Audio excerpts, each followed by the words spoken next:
Ladies and gentlemen, boys and girls, children of all ages, and everyone in between, I am going to rock a 3-minute block of ads here to get rid of any pre-roll ads for incoming viewers. Your patience, as always, is appreciated. We will get started right after these messages.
Oh, let's fly away. Come on, let's fly away. Flying away in the blackjack over the world of ruin. That's what we're doing tonight. What's going on, everyone? Happy Friday. Welcome to the stream. Tonight I will be your host. I am Manic, joined by my dear sweet faithful moderator Gravebook and my occasionally bumbling but ever sweet bot Manic Robotic. We've got Contrix hitting the ground floor as soon as possible, very quick in the stream, but Yuga2 nipping on his heels, my goodness. And Burry also giving the love and hype so far, bringing in the moon pie action. Moon pies are an incredible snack. I highly recommend, I highly endorse you spreading the gospel. Itty Bitty Ruby renewing her sub and then throwing Yuga2 a sub as well. That is just astounding. That is so generous. I don't know what I did to deserve that kind of love, but I'm grateful. And Mr. Navigator coming in hot with a tier 2 sub, continuing that. Yet again, I am humbled. I don't have the correct words for this at all. That is, a tier 2 is just amazing for me. Just a little old small streamer, you guys. Just a tiny. Navigator hooked right into the Sinatra. Really, really did, of course. Yep, Gravebook, you are here. I shouted you out. Always do. Even if you're not here in person, you're here in spirit, and that's what always matters. And yeah, moon pies, I'm always into the chocolate ones, but damn, those things are heavy. Heavy, but always delicious. Banana does come in second place, though. I'm not gonna knock any moon pie, really. They're all super good. Moon pies were a quintessential snack, either going to or coming from Las Vegas. Living in Phoenix, that means I'm at one point of a triangle. I don't know how to specify like one point within my hands, but imagine a triangle composed of Los Angeles, Phoenix, and Las Vegas. And means between any two cities, it's a quick and easy drive. And there is a tiny, I stress this, tiny town on US 93 in between Phoenix and Las Vegas named Wikia. And there is a specific gas station that always was the place to stop on those family trips, because it just happens to be just well within range of Vegas that if you were to top up your tank there, you could still make it to Vegas. We always still stopped in Kingman anyway, but that's beside the point. At this particular gas stop in Wikiup, you could always count on us getting moon pies, Funyuns, and peanut patties. Those were the essentials. Those were the essential snacks. The desert smog debauchery triangle. Yeah. I mean, Phoenix is always a little bit on the weekend of things. No one ever gives this place enough credit, mainly because it's basically unlivable for 5 months out of the year. But the other 7 months end up making up for that. They're just so good that we kind of forget how brutal the summer gets. Burry stayed under your calorie limit. Funyuns are amazing. Bomb-ass taquitos? Hell yes. And Yuga2 has subsisted today on mostly cheese dip, which I think is super delicious. Don't even worry about it, man. Just go full on a Goofy movie. Just keep spraying that cheese in your face and ride that all the way to Nirvana. Navigator, your girlfriend misses the monsoons. Oh, we had a doozy last night, let me tell you. Let me see if I can pull up the video real quick, because this was, I'm going to give you a taste of the Arizona monsoon. And what you're going to see here in this video is something that is supposed to happen, I'd say 3 to 5 times every summer once monsoon season kicks in. Yo, Famijack, what's going on here? We're just getting warmed up. We're just getting started. We are just shooting the shit right now. We are having a time, and Girl Tricks ate mashed potatoes, now making chicken Alfredo with bell peppers. All of the food. Navigator peeped the Twitter and was like, damn. Yep, that was a small portion of what you saw on Twitter. That 36 seconds was probably the high point of about an hour and a half of activity. And Famine Jack is getting in some mech assault time in before work. Solid game choice. Super, super solid game choice. I cannot hate for that. Even though I'm not even a mech assault player, I am aware the reputation of mech assault is not lost on me, so I'm more than happy to praise it. Oh shit, we got Yuga2's attention.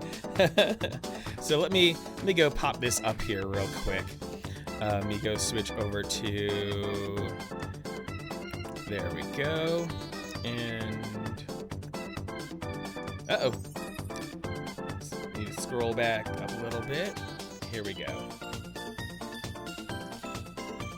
Pop that, and then pop that, and maybe I'm gonna drop the music down real quick because I think we all deserve to hear what's going on in this.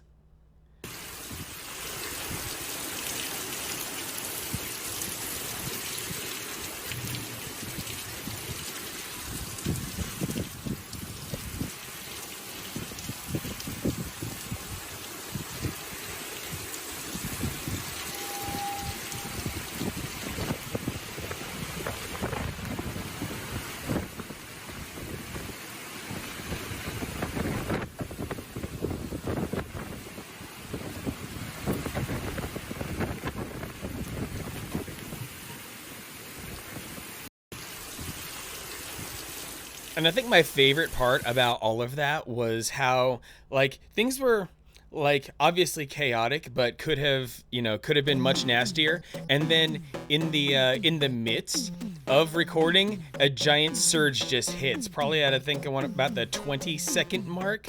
Yeah, at about 20 seconds, right after, like my finger dips in and then pulls right back out. Yeah, that was exactly how it. That was exactly what happened. Just a huge, huge freaking surge right there. Itty bitty Ruby, you don't need to hide. The storm cannot touch you, I promise. You have all that nice Southern California weather going on that is so calm and stable and always feels relatively nice. And yeah. Oh, the potato. One of the most perfect foods. Yeah, them forest fires. Robert Headley, what's going on? Good to see you, Robert Headley. Thanks for rolling in tonight. You are still just in time for the hanging out, being chill, bullshitting phase of things, which is always really nice, actually. So, just getting my head in the game, and me appreciating all of you guys for coming in here and making me feel like a freaking rock star. Like, maybe one day I will be a real streamer someday. Burrito of Destiny. the little mention of potatoes brought Burrito of Destiny out in full force, and we've got both our burrito people here tonight. That's great. Huscat and Vi got pizza tonight, Grave Book. What were the toppings on that pizza tonight, Grave Book? Inquiring minds must know. We are all sorts of curious about it. And I keep forgetting, like, you call your husband Huscat. It's one of the cutest little terms of endearment because all of your life is just cats, top to bottom cats. No one mentioned the Meowth. You know, I wasn't going to bring it up naturally. Like, I don't specifically bring up any of my apparel, but, you know, I will. Meowth, that's right. Navigator has pointed out that this hat is brand new. Got Pokeballs down here under the brim as well. I'm really, really enjoying this, and I'm like, if this hat gets popular enough, it might get a good command as just like Boo Hat does.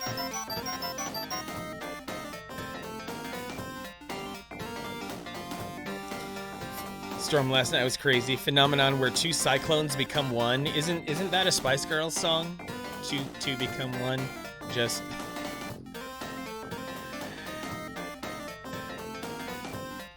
Barry, your main vice has been sweet potatoes. Oh, heck yes. Have you checked out white sweet potatoes by chance?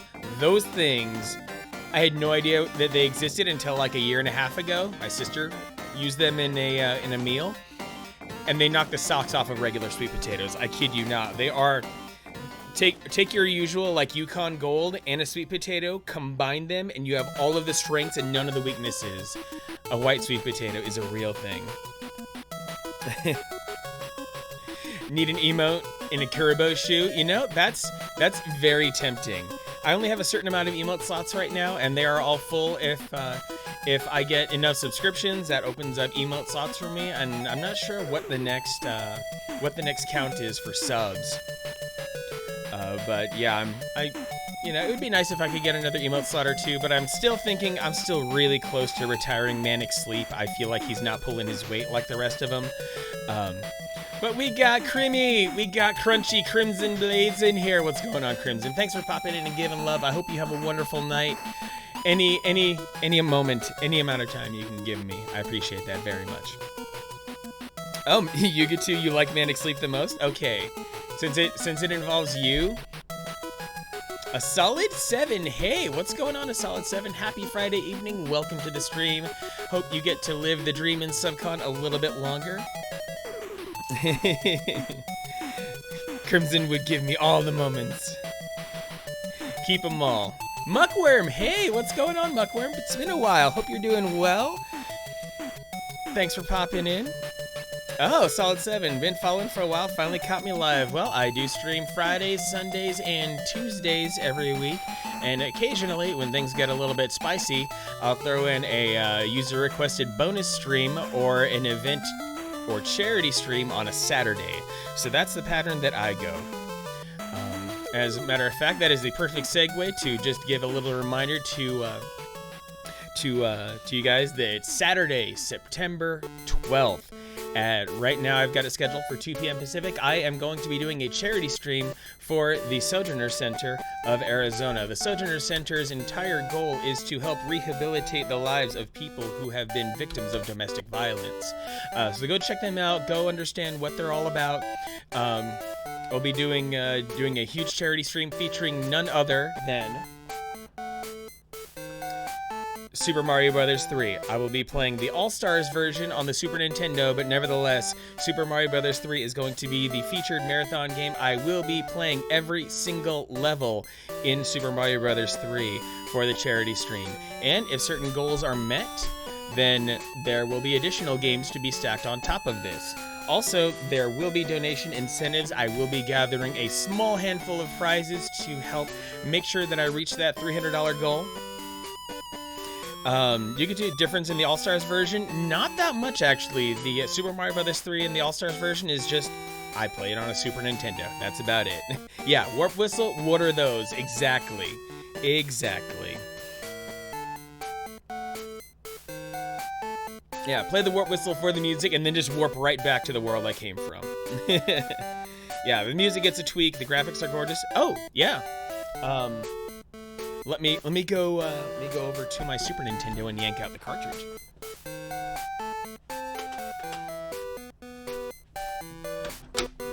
So a couple years back at the Game On Expo, Phoenix's premier video game expo and show, which sadly cannot happen. Otherwise, it probably would have happened like this weekend, I think.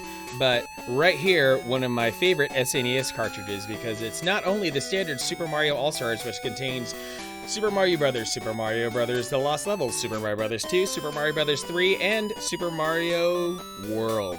So lots of value in this. Got it for a gentleman's $40, which when we're talking the Artist Alley tables and whatnot, that I thought was a pretty good price.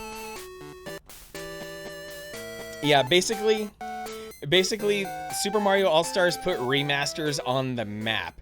And, like, everyone likes to think about all the other games that got, you know, ported to other systems, ported forward and stuff like that. But you get to go all the way back to Super Mario All-Stars to realize that, hey, Nintendo's like, what if we just take the same programming, slap on some new graphics, and then resell it to people and just basically double dip on these games? There was actually even a version of it released for the Wii on disc, and it's kind of just crazy to think that they had this entire DVD, this entire, 4.3 gigabyte DVD, and all they did on that disc was they stuck on an emulator and the ROM, which probably could not possibly have exceeded like 8 megabytes. Yeah, an early day legit remaster, yes. And because, well, playing on an actual NES is a little bit difficult for me right now. I could, simply use my NES with composite output, but you guys don't deserve that. So, I have the RetroTink 2X SCART so that I can take advantage of RGB from my Super Nintendo. Those of you who were here for my birthday stream back on May 9th saw me play Super Mario World in its entirety, and I was using the 2X SCART in my Super Nintendo back then as well. Yeah, that's what my stream is all about. It's not just a love of retro, it's the love of the technology that helps keep retro relevant and part of the future of gaming. Because we'll still be playing these games in another 10, 20, 30 years, somehow, some way. We will crack open our consoles and replace all the capacitors, but we will do something. It's a learning environment, that's right, that is right. We're all here to learn from each other, to learn with each other. There are always ways to get your old consoles looking gorgeous on stream, just like I feel like I've been having some wonderful results for my OG Xbox playing Chronicles of Riddick lately. So, got a question? TV has support for RCA hookups, but because it's UHD TV, not compatible with older systems. That is a problem with older systems, actually, that a lot of older systems, specifically the NES and the SNES, and, well, the Genesis as well for different reasons, but a lot of them had terrible composite output, or composite output that wasn't perfectly within the specification of the United States television system. So the TV might not handle the 240p properly, and it might think it's 480i, which can still make things functional, but the graphics will look a little bit mangled around the edges when you see combing. But another thing is that the TV might be super strict about how it accepts those analog signals, and it might not even be able to correctly sync to the signals of the NES, SNES, or Genesis as well. The Genesis has had notorious issues with its composite output, just for being a terrible signal and for looking bad. So the Super Nintendo and the NES had quite livable composite output, but were limited by being slightly off specification. Standard North American television systems ran at 59.94 cycles per second, and those Nintendo consoles were just the tiniest, like a few hundredths off of that, and that can make all the difference for a TV not being able to interpret the signal correctly.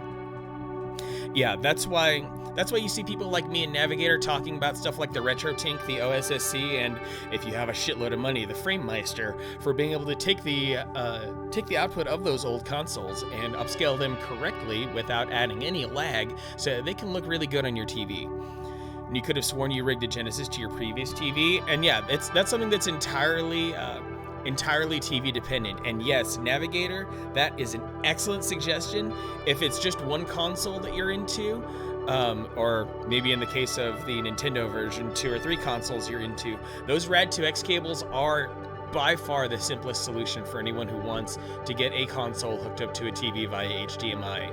Those Rad2X cables will take the best possible output from a particular console, be it S-Video or RGB, and then pipe it out via HDMI. Even 4K TVs should be able to accept 480p signal, and the Rad2X will work quite nicely. And yes, in addition to that, Robert Headley, some TVs handle the upscaling better than others. That's why we had the 240p and 480i talk earlier.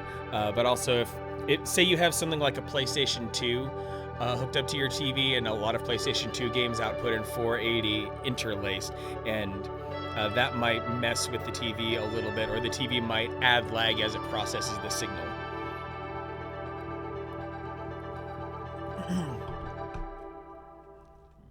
And if you can't buy those and you have component inputs, then yeah, retrogamingcables.co.uk is a super, super good situation.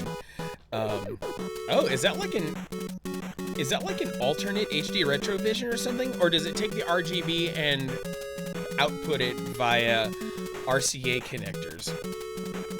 Oh, wait, powered by RetroTink. Holy crap. Powered by RetroTink and outputs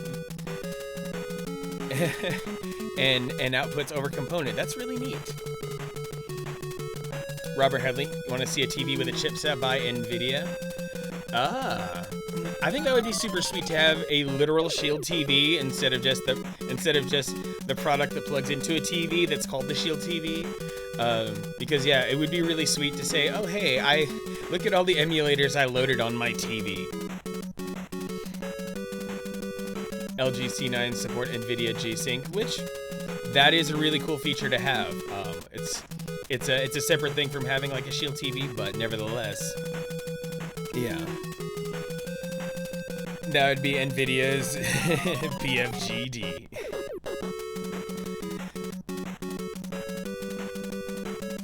So yeah, depending on what retro console you're wanting to hook up, we will certainly try to find you the easiest and cheapest route from A to B, and get you there. BFGD, big format gaming display.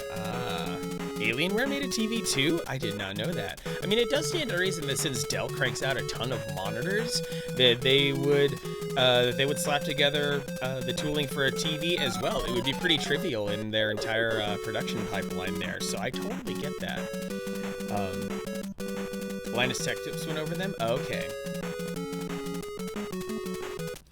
And in fact, well, maybe I should bring back that particular window again. So,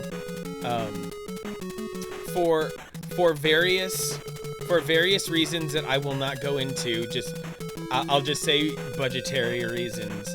I'll be waiting until Monday to make the purchase of what I'll call the grand prize of the charity stream.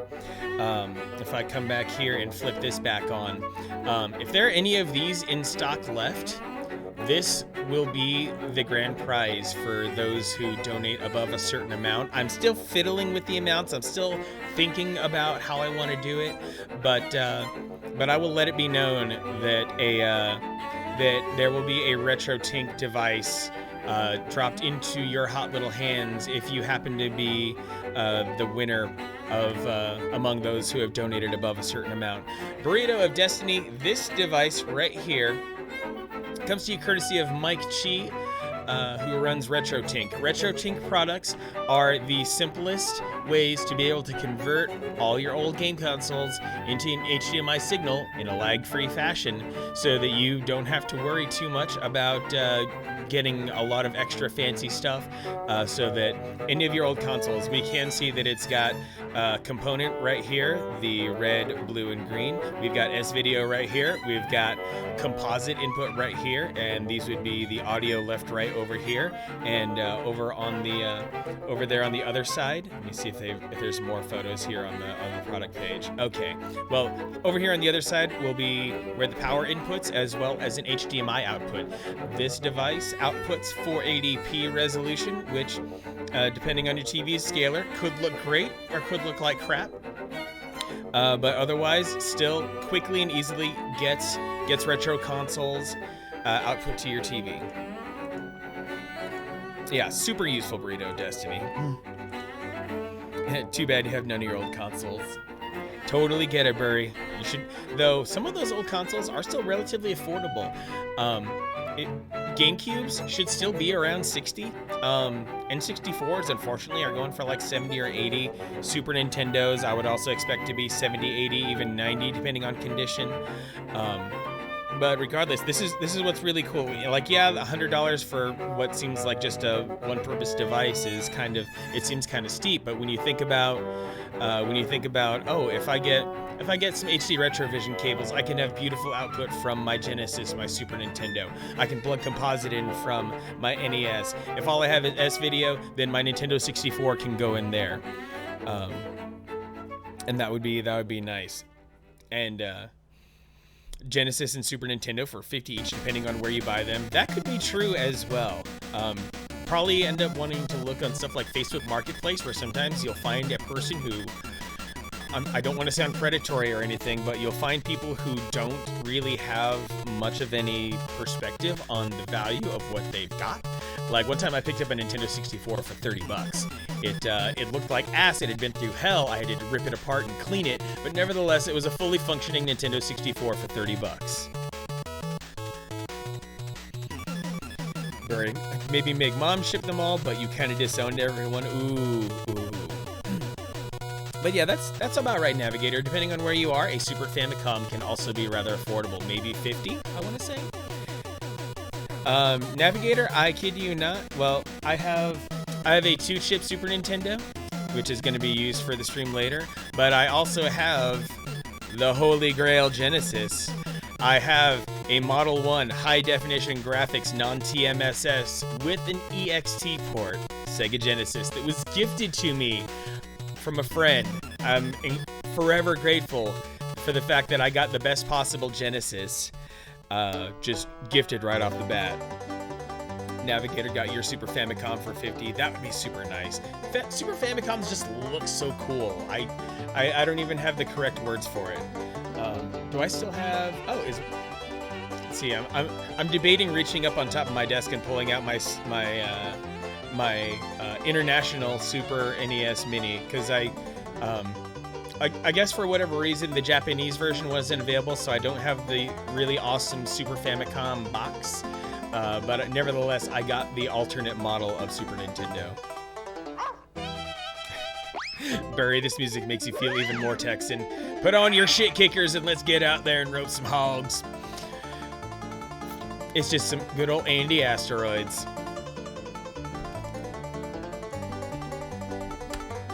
Groovy!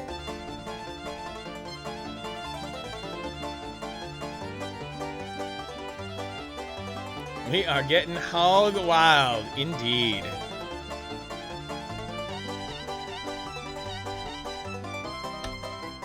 Way cool! Yep. Sometimes I have some buried commands. The true list of commands only truly belongs to me and Gradebook. So that's just between me and my moderator.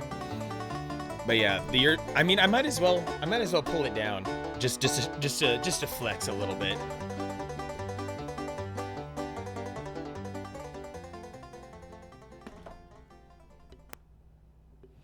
Because like if you're not flexing, then you're not streaming, or vice versa. Like it almost feels like a necessary thing to do to flex a little bit when you're streaming. So I might as well pull this little guy out. They make MIDI kazoos. Yeah, I've got an absolute mess of classic consoles here. And I'm very glad I was able to acquire some of these. If I look on PlayAsia.com, I've been waffling on it so much. As of a couple of weeks ago, they still have the special gold Famicom that's filled with Shonen Jump games. Like, they're really terrible old anime games. So it's really like, you're not buying it to play it, you're buying it because it's a really pretty showpiece. Like, let me go check and see if it's still there, actually. So, one of my favorite places to get things, PlayAsia. Shipping takes forever, but you end up finding some excellent stuff and sometimes really good prices. Yes, they still have it, and it's a good-ass price. The Shonen Jump Famicom Mini. It's gold. It's freaking gold, y'all. It's so gorgeous. Navigator, testing your Easy Flash Omega. Tell you about the performance after you mess with it. Awesome. Yeah, $82, and then it's probably only like 10, 15 shipping. I'm amazed that that's all it costs. But yeah, here's. I'll just affectionately call it the Super Famicom, because that's more or less what it is. In all of its super aerodynamic glory.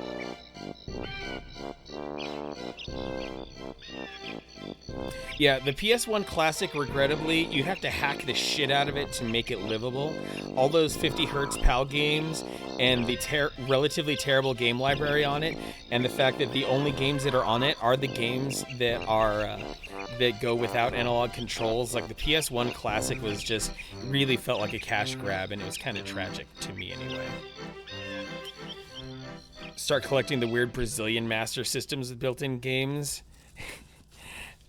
I have other retro gaming priorities, but that was one very interesting facet of retro gaming, is that in Brazil, Sega by and far was the victor of the console wars down there, and to this day they're still like the hottest shit. It's the weirdest thing. It's like a freaking parallel universe down there where Nintendo is and Sega is still king. It's crazy. If only Tekken 3 was 60 hertz. Yeah, that's why you have to hack the daylights out of your PlayStation Classic and put US versions of games on it. Yeah, Brazil just finally got the Switch this week, which I thought was completely hilarious. Like, how does a country miss out on a console by 3 entire years? Like, maybe that puts into perspective how badly Nintendo lost the console wars in Brazil, that they can wait. They can just wait for the Switch release there. Like, they can just kind of watch the market for a while, dip their toes in a little bit.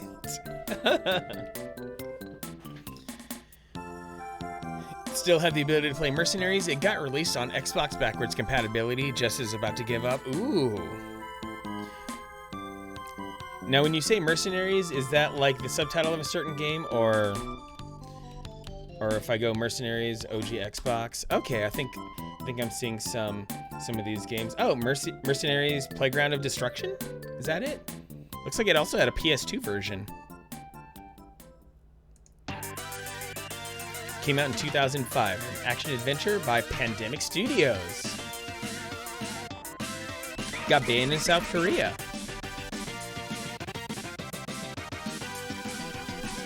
Super neat. Yeah, there was a lot that I missed in that era, so this is news to me that game was read. Oh, it was published by Luke. Oh, it was published by LucasArts too. Even better. Pandemic knew what they were doing. Yeah, clearly they were making a good polished game back in that era.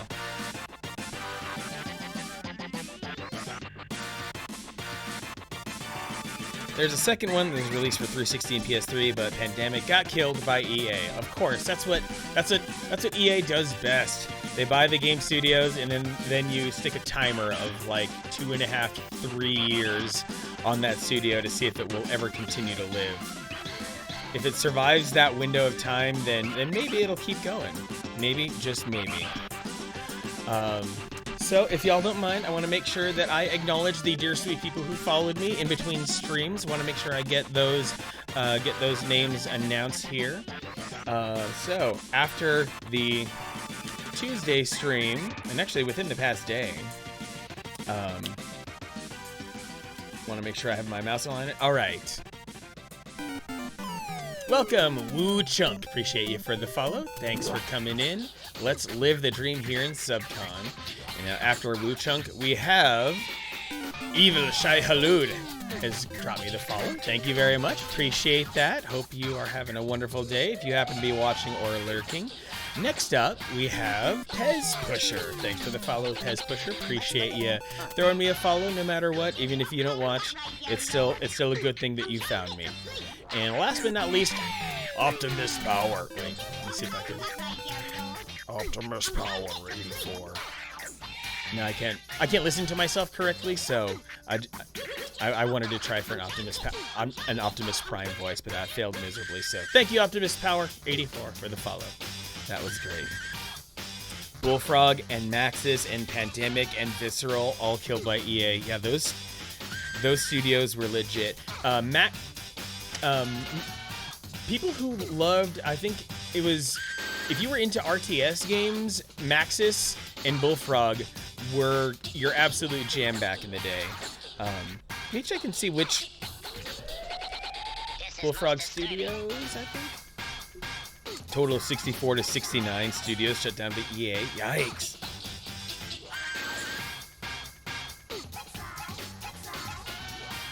Bullfrog Productions, known for Theme Park, Magic Carpet, Syndicate, and Dungeon Keeper. Oh, wow. All of those were bangers.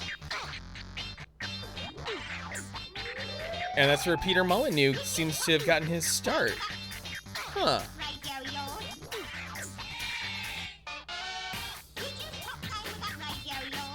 Or at least Molyneux did a lot with them. Alley Cat, hey, what's going on? Yes, I am making the judgment call. Okami originally was released in 2006 for the PlayStation 2, if you can believe it. It's been that long, Alley Cat. That yes. So it is retro enough for me anyway. Yep. April 20th, 2006. Smoke wolves every day. Yeah, you had it for Wii. Yeah, which means you got in late. Like, it's still crazy to think 10 years is... I'll go out on a limb and say about 1/4 of the entire lifetime of video games as a whole. Video games were kind of... video games before 1980 were... They were primitive on a certain level that they don't resemble the games that we've all come to know here. And now, the HD version on Steam that you can't play because of this BS. Oh, your laptop is not being kind to you, Alley Cat? That sucks. Like, you were just getting rolling with emulators and your Switch Pro controller when we were talking on Tuesday night. I thought you were in gaming heaven, especially when you found that the Pro controller was immediately picked up by Steam. Played GTA Vice City and MGS2 on a PS2. Oh yeah, I feel like everyone on the PS2 had those games. If you had a PlayStation 2, it was your freaking duty to have GTA and Metal Gear Solid. Oh, Okami HD is just too strunk for your laptop. Burry's getting hyped for the tunes. I mean, yeah, Burry's hung out in bad rap streams enough to know Final Fantasy VII when she hears it, so that's all good. Robert Headley, PC gamer since '98, and Xbox and a 360. This is not Pokemon music, Burry. I'm sorry. This is the Genova music of Final Fantasy VII remixed. GTA, Devil May Cry, Metal Gear Solid are the pivotal franchises for Yuga2's PS2. Yep.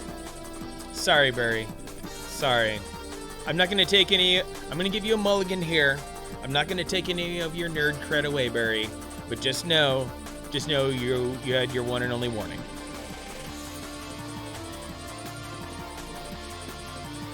Oh yeah, I wouldn't even recognize Gen 7 Pokemon music.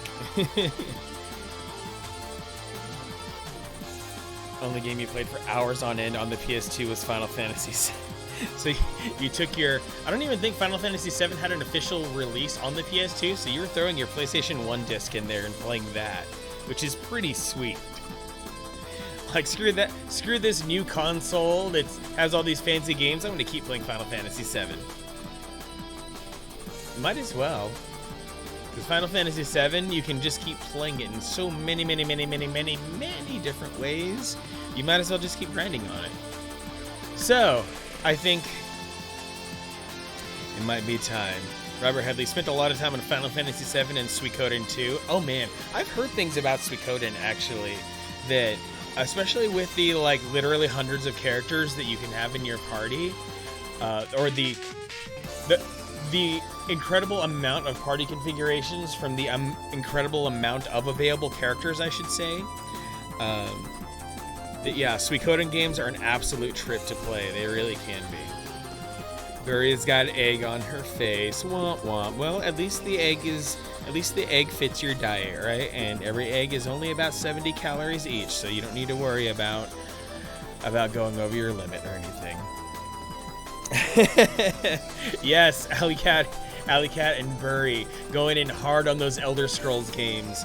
I think Burry was spending a lot more time on Skyrim, and Alley more time on Oblivion, but maybe you two can find each other get together on Discord and screen share and stuff and do nerdy stuff with your modding.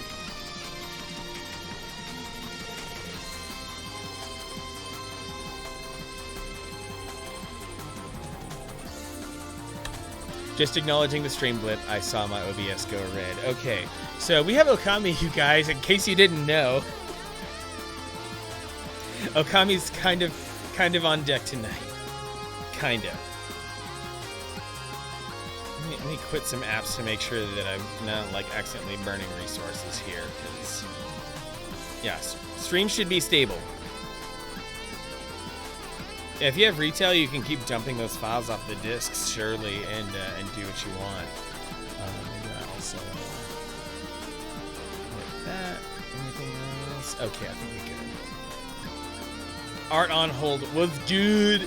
Oh yeah, you say Final Fantasy VII, and you might as well well, pun intended. You say Final Fantasy VII enough times, and you summon Art on hold. Art on Hold came over to my house last night. We had a good time. Upgrading the cooling on his computer. All he had was his front-mounted fan sucking air in, but no exhaust fan. So I'm like, hey, you should get this fan. And he's like, okay. So he bought it, and then he brought his computer over. And then I'm like, uh-oh, this is too big for any of the exhaust ports on your case. What are we gonna do? And then, then I looked up his case online, and then I found out, ooh, this bigger fan can mount on the front. So I did some Wile E. Coyote shit, and I took the existing front fan, threw it on the back, and then I put the new fan on the front, and now his computer is much cooler. And then we both proceeded to get viciously stoned in our own homes, and we're just not going to talk about how that went. Yeah, Robert Headley, a good 140 millimeter Noctua was the brand new fan. 20% cooler? Dang, that is the power of Noctua, honestly. I went Noctua for my CPU. The stock Intel cooler was garbage for my 4790K, but Noctua really tamed that thing.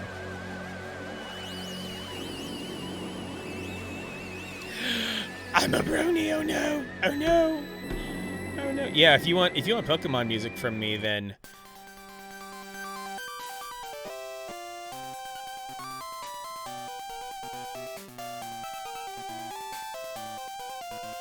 oh my god. Is this gonna be like the first stream ever where like the entire first hour is just bullshitting, and then I'm gonna like take a break and then finally get down to playing. Google 20% cooler. Oh no. I hope I don't get blasted by like the jar. Oh, 20% cooler is a song. Was this like on? Okay, this does look like it was like on the soundtrack for My Little Pony. Okay. Memorable quote by. Okay, now it's a know your meme thing. Okay, this is to get us all on the same page here.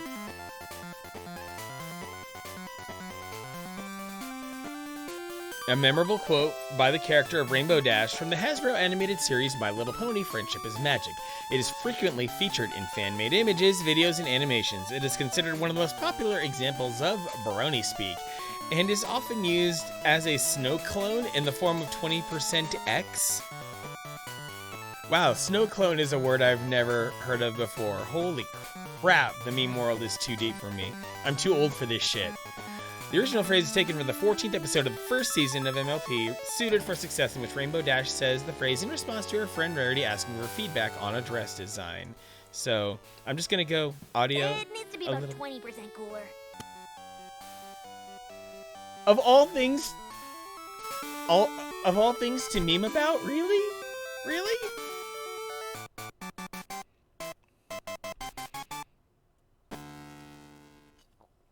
Thanks, Yuga2. It's my stream. Do what I want. We're here for the fun. Uh-oh. Uh-oh, it's Bubble Bobble. So, Itty Bitty Ruby and Burry Tony are about to go off twerking, I think.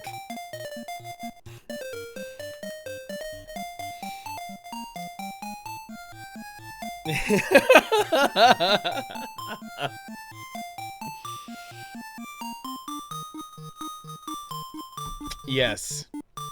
Snuck. This sits in the playlist in honor of the both of y'all, to say the least. The So Awesome face was the shuffle hitting Bubble Bobble, and me knowing that it has a special place in the hearts of a couple of people in chat. GOG Oblivion easier to mod than the disc version? That's actually unexpected.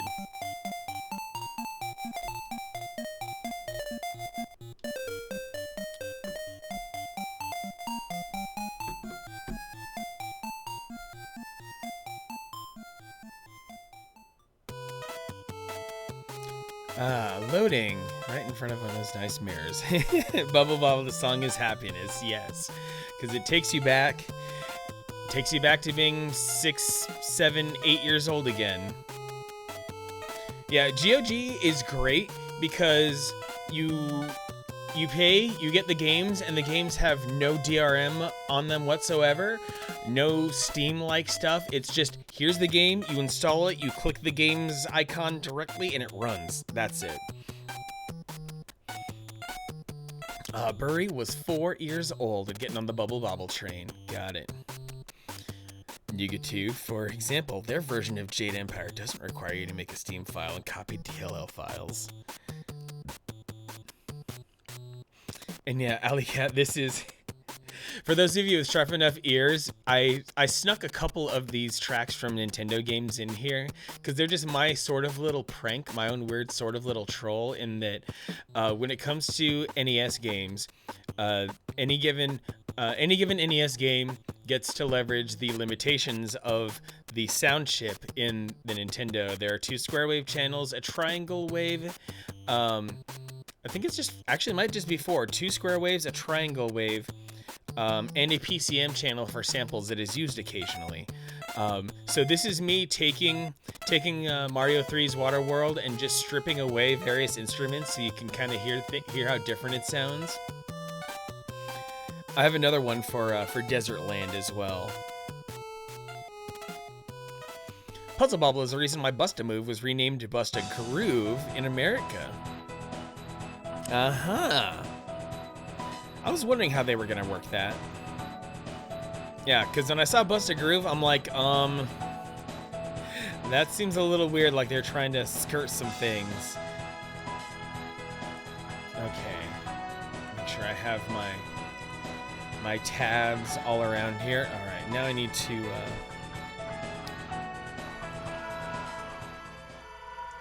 Well, let me take this down first and foremost.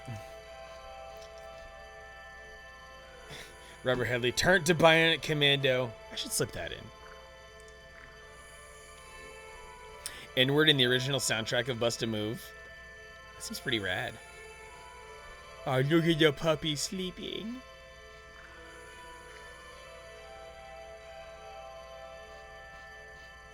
While these chests are on fire. Time for the pretty game and the white puppy.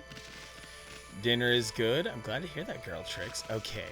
So, there is a thing that I can do out near the lake. Soundtrack alone on the Bionic Commando remake. Didn't that Bionic Commando remake come out on like the PS3 or something? I do vaguely recall there being a really awesome 3D remake at one point. Well, Mercenaries is a must-have for Xbox. Don't think it would be that good of a stream game. Pretty basic. Okay, that's good to know you get to. Because yeah, there's always something to be thought of when it comes to good games. Like some games are still nevertheless fun, but aren't always streamable. It's a really weird thing. Bionic Commando rearmed. There we go. Give up the goods. Ooh. You obtained Steel Fist Sake. Sake brewed with Spirit of Steel temporarily increases attack power. Aw, yeah. Ooh. Time to go digging. Yes.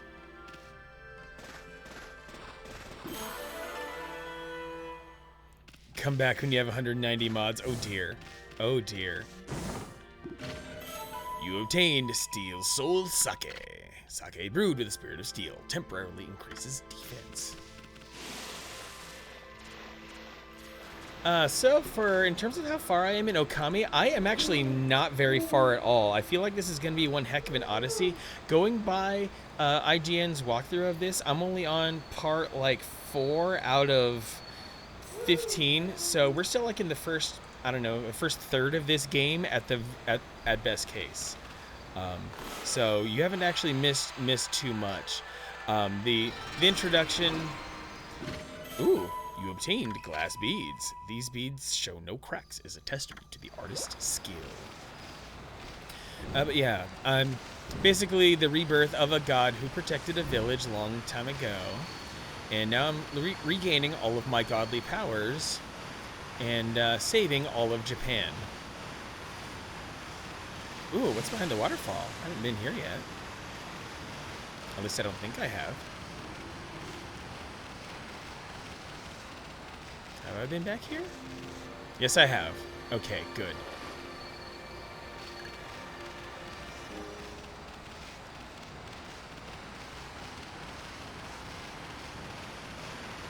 So yeah, I'm still a weakling. If I'd say, like, if this were Ocarina of Time, I might barely be becoming adult Link right now, is what it comes down to. Yeah, I'm still pretty early.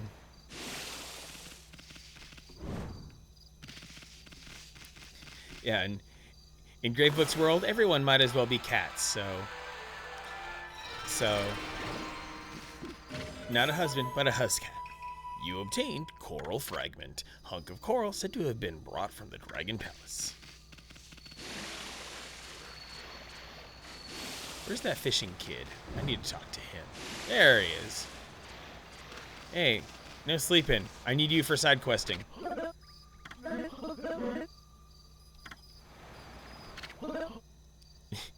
Gravebook, you signed stuff as wife bat too.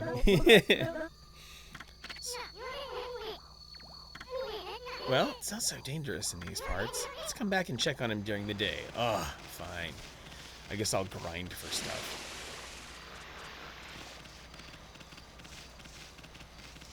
Been so long since you last played this, Allie, that you might as well be new at it. Yeah, I mean, this is my first ever playthrough of it, and I'm having a good time. It's definitely one of those games where it's kind of like, you can definitely tell that there's some Zelda inspirations without question, and that makes it a really neat experience to follow up the massive streak of Zelda that I have had on my streams for a while.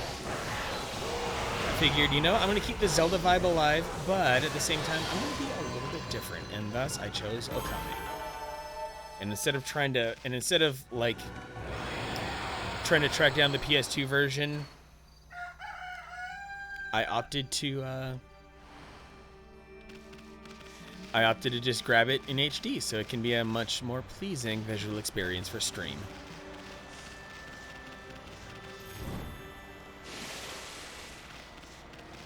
Yeah, I figured this was a one and done kind of game for a lot of people.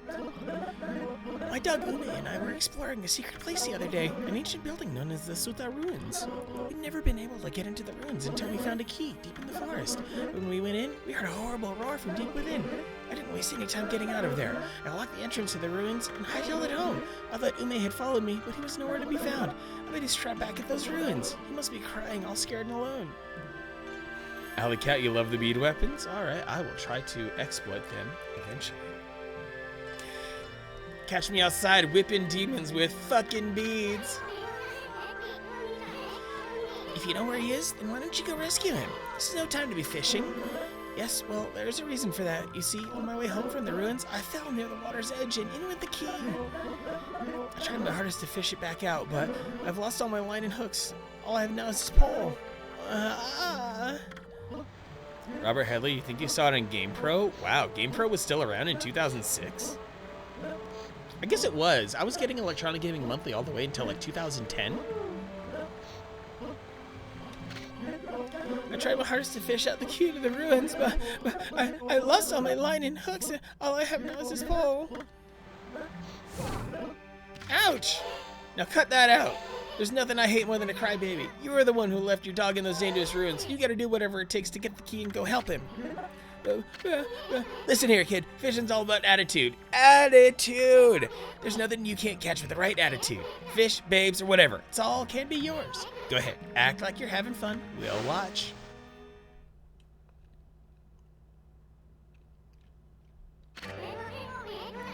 Boy, this murky water sure gives me the creeps. People call it Deep Abyss because they can't see the bottom. But that's not why these waters are famous. Legend has it a humongous fish swallowed the moon reflected on the surface of the water. No one knows if the legend is true. To this day, the moon never rises here in Agata Forest. Give the fairy tales a rest, will you, kid? They're so gloomy. Think more positive. Have fun. Fun. Okay, Emmy. Let's use that celestial brush of yours to help him out. There should be some fishing line on his pole, but there's not. Well, just make some by drawing a line from the pole to a fish. Oh, can't play Conquer? It lags like hell? That sucks, Alley Cat. Do you still have an OG Xbox?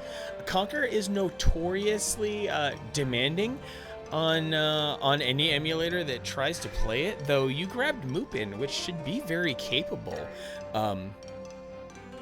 If I were trying to play Conquer, I might actually just try going for the OG Xbox version. It's really good. Okay, no Xbox. Draw a line to the fish, you get a bite. What's the hook? Left stick.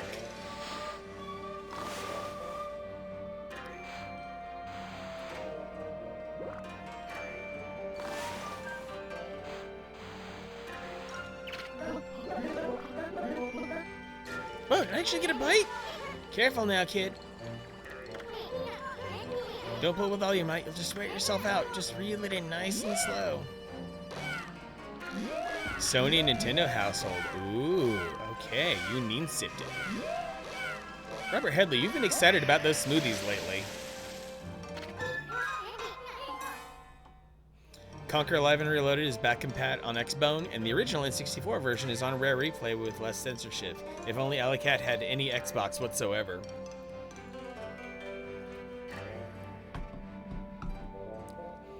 Easy come, easy go. Just knew you were getting the hang of it. Gonna try again? One more time?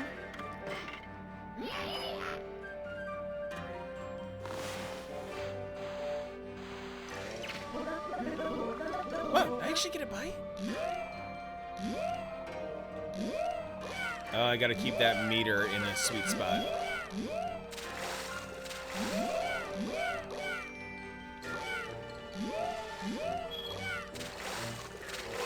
Hey, wake up, Furball. Didn't you see the fish? You gotta help out a little here.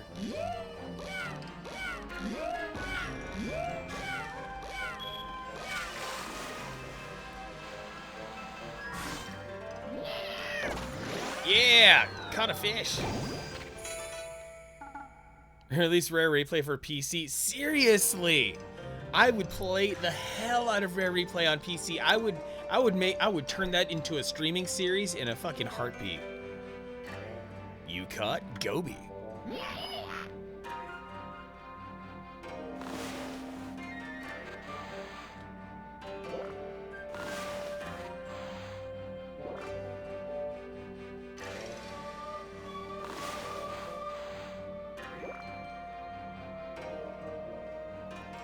Biggest disappointment was GoldenEye. Yeah, GoldenEye is always going to be a problem because MGM are really, really dumb with the rights to that game. And I think Nintendo is involved as well, I think. So, Perfect Dark is all you can get. Oh, I actually get a bite. Yep, that is absolutely correct, Alley Cat. Rare games absolutely clobber the Nintendo 64 for all it's worth. I always think about how Banjo-Tooie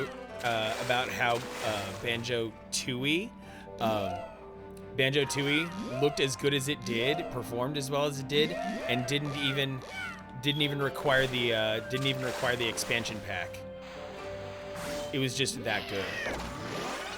Diddy Kong Racing is gorgeous too. I love Diddy Kong Racing. I played the hell out of that game back in the day. Yes. The big one.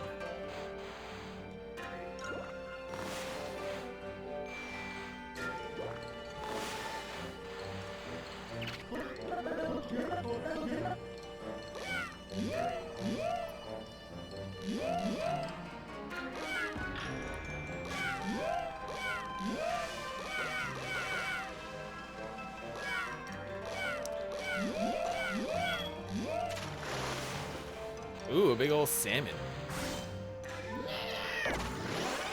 Yeah! You caught giant salmon.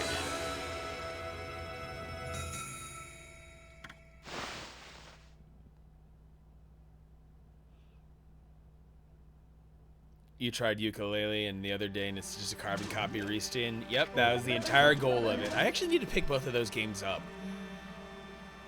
Wow, that's a big one. Huh. Oh! Hey! That's the ruins key. It popped right out of the mouth of that big old fish. Thanks for hanging out, Burry. Sweet dreams. Get comfy. You have a good night in bed. Take care. Now I can go save Ume over at the ruins. I'm gonna go all the way in this time. No running away from me now. Yeah, the ukulele sequel, which was basically Donkey Kong Country Returns. That's why I need to get both of them, because especially for that sequel. Hey, give that back. Hey, good move, Amy. We can't have the kid getting hurt on your watch. Yeah, a bunch of ex-Rare people got together, made Platonic. It was a good old time. Well, what are we waiting for? Got a lost dog to find in Suta Ruins. Hey.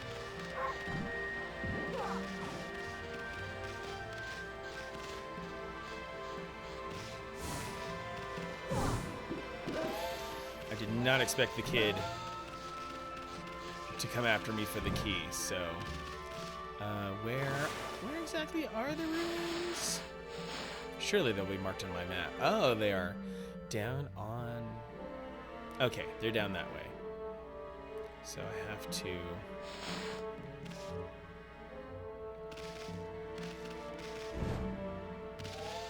over yonder.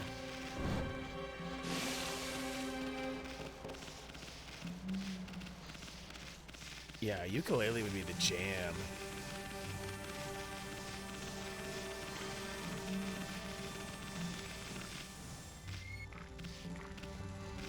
Oh boy.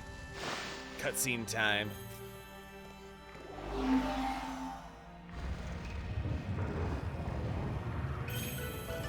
Yeah, the ukulele games, at least the first one, definitely on Steam. Well, let's go look for that kid's dog. I'm actually hoping we might find something more. Nobody's entered these ruins for ages, right? Just think about it. It could be a fabulous treasure hoard hidden in there. But enough talk. Let's start looking. Oh, so I'm finally encountering the most Zelda element of them all. I'm finally getting into a dungeon. Oh boy. There better be a mirror here in this room.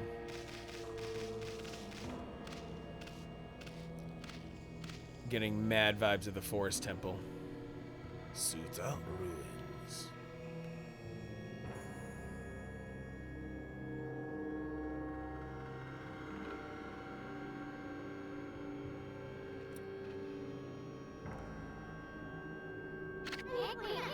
That's a pretty oddly shaped statue. Look at all that moss. Must have been here for ages. What's with the sound music sometimes drops an octave, like a shitty record player? I think that might be on me, actually. I need to like do some test recordings to figure out what the problem is. Because if I keep one of my mixer levels up high enough, then it causes problems. So I need to have that. I need to have that handled. Thanks for letting me know about that, Alley Cat. Also, if you're having bandwidth issues, the stream might get a bit more compressed, and that kind of changes the loudness of a lot of things, so that's possible too. What's up with that weird water? I don't think you want to go jumping in there, Furball. How about drawing some lily pads so we can check it out? Oh, how about I collect all the goodies that are right here to begin with? Okay. Because I was thinking if the audio issues were happening in sync with like the video quality going down, then that could explain that. Gravebook making a drink. Take back what we said about mercenaries. If someone can stream Minecraft, you can stream mercenaries and make it interesting. Seriously, I honestly... It feels like when it comes to streaming Minecraft, the only people who are that kind of audience are other people who are into Minecraft. There's a big streamer out there who has a large community, and she's been playing Minecraft for the first time, and she's found a way to make it interesting and surely attracted quite a few new fans as well. But yeah. This stream is the only stream you have the audio issue with? Oh, very interesting. Because, like, I fixed a thing that should hopefully have corrected that audio issue. Hopefully it has not happened in the past 2 minutes. I can increase my godhood immediately. Yeah. I need more godhood. Always more godhood. Anything else I can harvest from this side? Oh boy. Alright, Alley Cat, thank you for letting me know. Had your first stream crash and a game crash on ooh, dang, you get to rough. And you were in the middle of really enjoying the heck out of Avengers.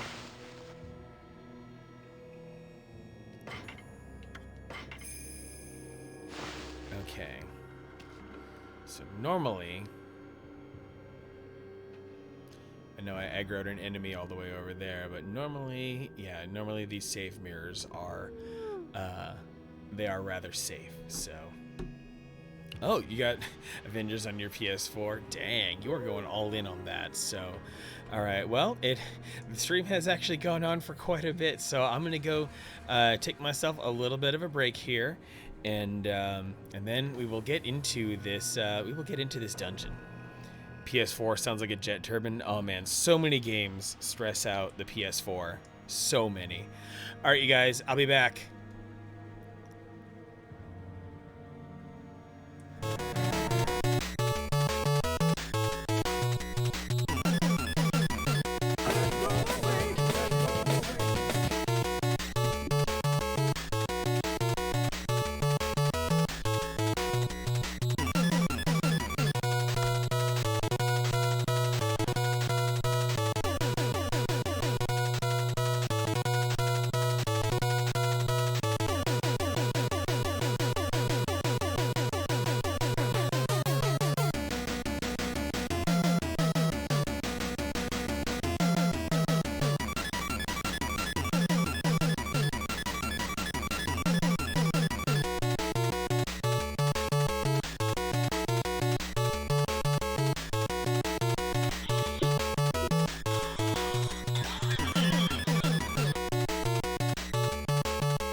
Ladies and gentlemen, boys and girls, children of all ages, and everyone in between, I am going to rock a 3-minute block of ads here to get rid of any pre-roll ads for incoming viewers.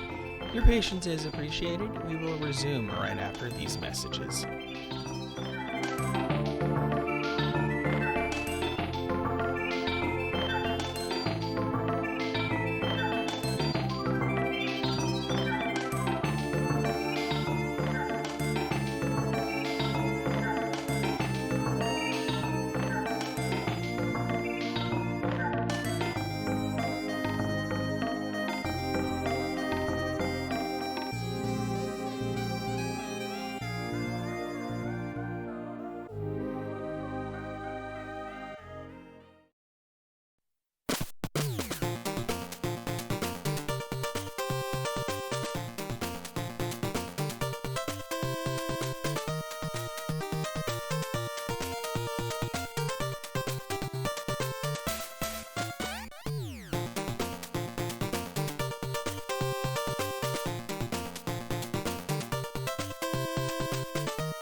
Our Hunka is leaving, but Rikaku has just entered. I will take that. That is a nice, fair trade right there for sure. For sure. So, let me knock some of that down here. And let's rock this dungeon. Clearing the Suta Ruins. So, how's everything going? Happy Friday night, Rikaku. Hopefully work has been a little bit less stressful lately. I know it had been really creeping up like crazy for you.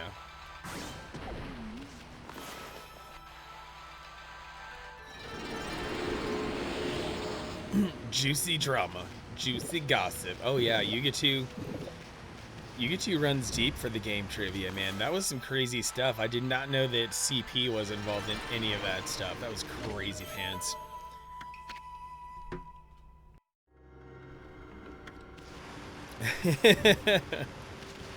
No smoothie in the beard. Gotta keep it out. Whoa! You obtained vase. vase whose unique beauty will surely outlast any flower.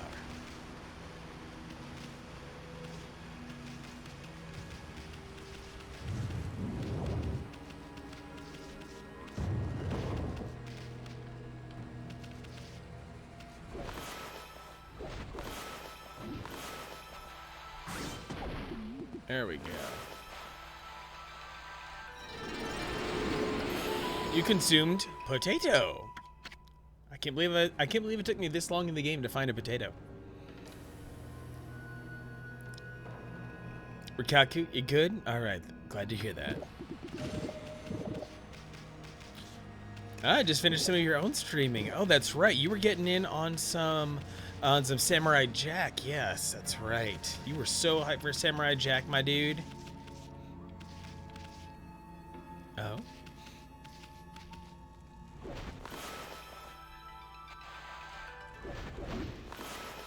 And honestly, that Samurai Jack game did look really cool. I mean, seemed like a little bit derivative, but I'm okay with that because it's Samurai Jack.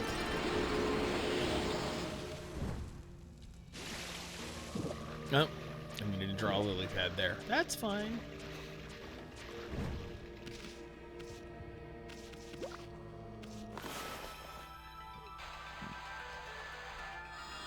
Like, did this Samurai Jack game, like, I'm sorry I didn't get a chance to pop in your stream or anything, but are we getting like Sekiro vibes or some Assassin's Creed kind of vibes? What I'm surely it feels inspired by something, because you know you play enough sword games, enough samurai games, and you begin to pick them apart. And yeah, and there's nothing wrong with a game being derivative. A lot of games take old genres and old mechanics and reinvent them in really cool ways. Like, it's hard to think that there would be any life left in the Castlevania formula, but damn it, those Curse of the Moon games freaking shred. You obtained Incense Burner. Burner specially designed to release only the purest aroma. Oh, Samurai Jack's more Devil May Cry? Okay, I would play the heck out of that. Apparently new Battletoads has some DMC vibes. Oh, really? Gravebook Alcoholic Milkshake. Yes, because it's still warm out there. You're still in need of something cool and refreshing, and you wanted something boozy. So there you go. What's this pathway all about? Is this another black clover? I wonder what all these black clovers are going to lead up to. I'll take it.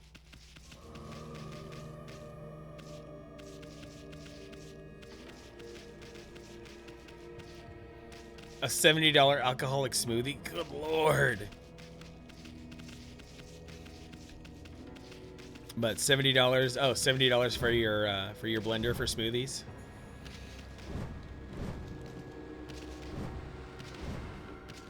Ooh, cutscene. 5 levels, not sure how many more are left. Hey, that's good. 5 levels feels like a good amount of progress in the amount of time that one typically streams.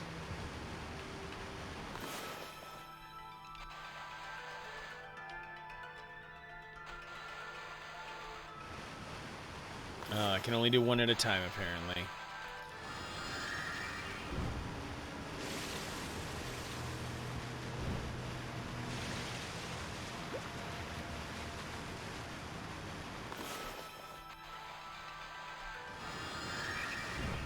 There we go.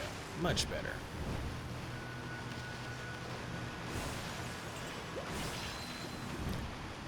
Looks like we're going big on these jumping mechanics. You know, not to jinx myself, but a mysterious lack of enemy encounters so far.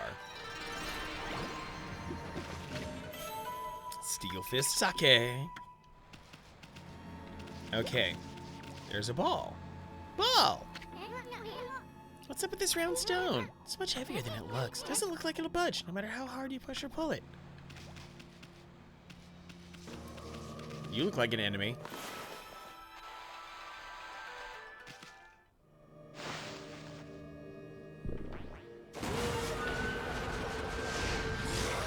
Oh, it's very angry. Oh! And it's got a face. Super sweet.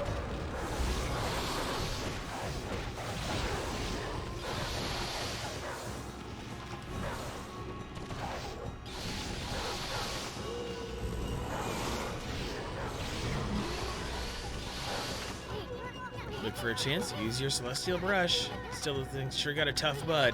Wonder if you could open its bud before you attacked it. Well, let's see.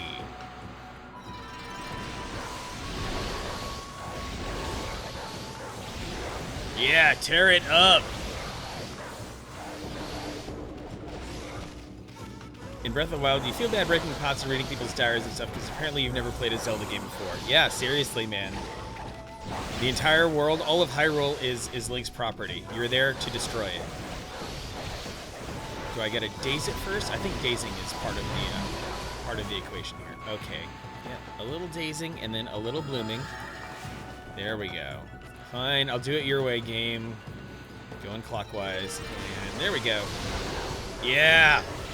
Straight up bum rushing that sweet spot. Oh? Are you dead already?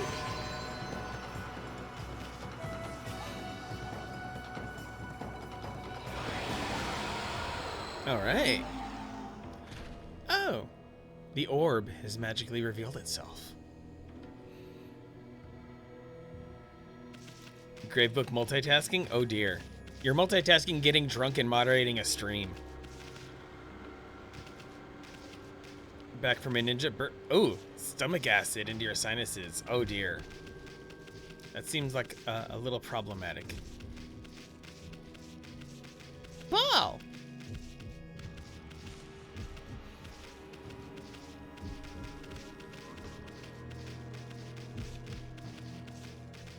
Seems like the ball goes here. Getting drunk, moderating, trying to finish a book that has holds. Oh. Yeah, stomach acid, like, stomach acid is already bad when it makes its way up in the back of your throat, but sinuses, ooh. I'm glad you survived. I might have died on the spot.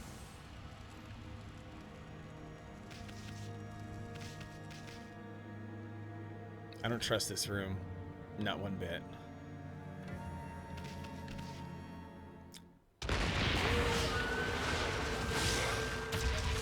Oh, now there are two of these beasties.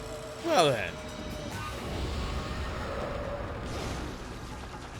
Robert Headley, Prilosec.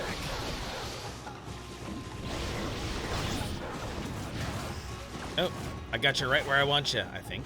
At least I knocked it back.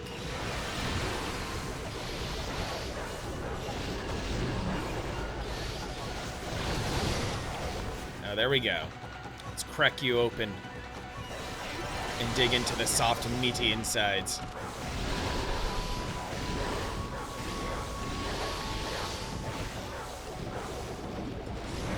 Zelda comes from an era of games where breaking and entering was acceptable, along with vandalism. Yeah, seriously. Well, even in the original Zelda, they kind of discouraged vandalism, or at least try to make you feel guilty with those occasional times you'd bust into a cave, and then the old man says, "Hey, pay me back for breaking my door," and then he robs you of like however many rupees he wants.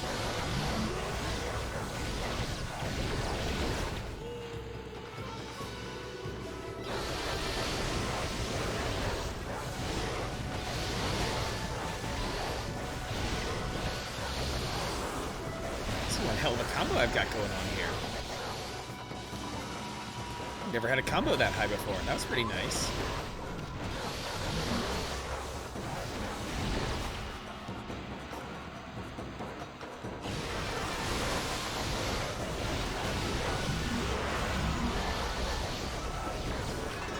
Oh, finally.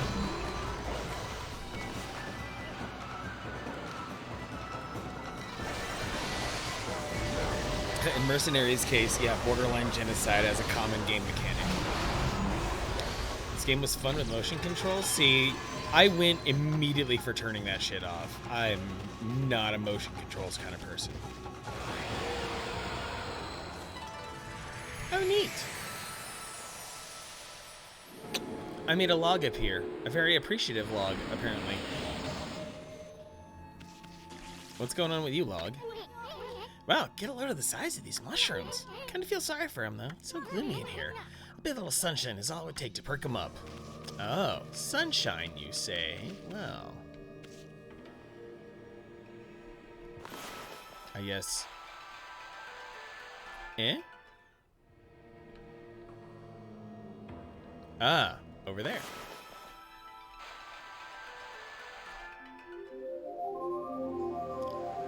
Oh man, an itty bitty tip if you'd like to hear it, huh?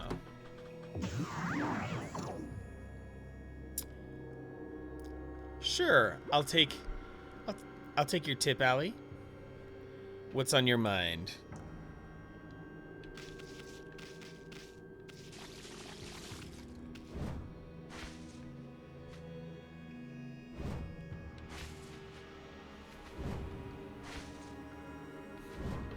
If Link was in Skyrim, he would spend all of his time in Whiterun jail. Enemies kind of jitter before dramatically floating to death. Oh, I guess, yeah, I kind of have noticed that a little bit.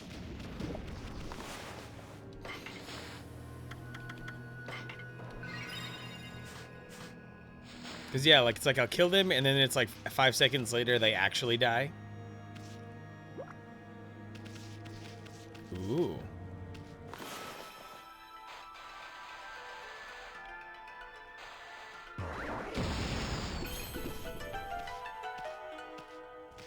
Loving the music.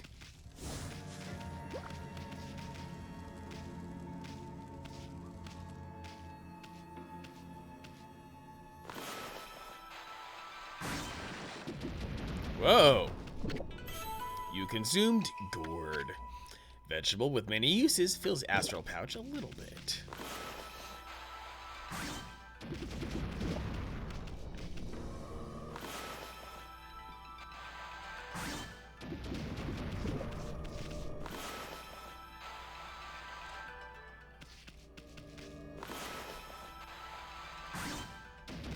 Gotta get all the foods. Fill that astral pouch, baby.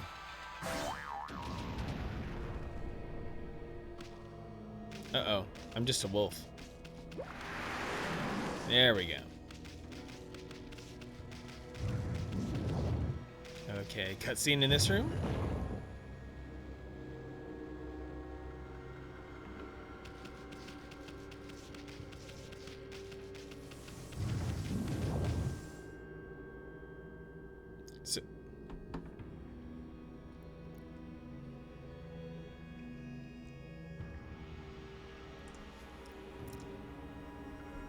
Slash power mid float.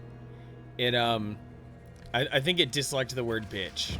I thought I loosened up my auto mod at some point, but I might just have to go like full modless here. Even in apparently bitch in capitals is a thing. Yeah, auto mod, you can go saw it off or whatever. Amy, hold on a sec. My nose felt all itchy since those huge mushrooms back there. Achoo! Dang it. Uh-oh.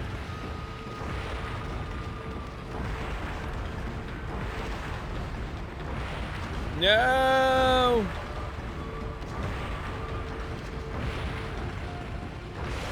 I blew it. I blew it. Better than being an acidic bitch.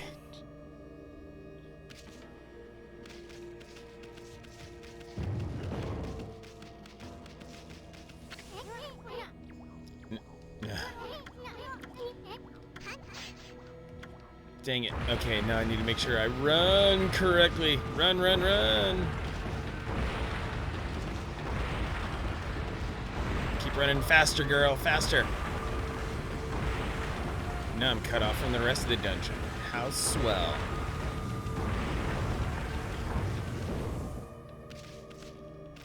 Oh, dear. Oh, dear.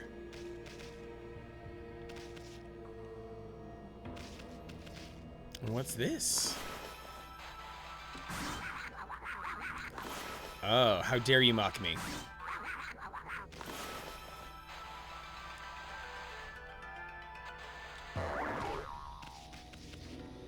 But he looks like he requires a keyhole of some sort. Hey, this door has some sort of weird lock on it. Huh, it's no ordinary lock. I sense strong evil at work here.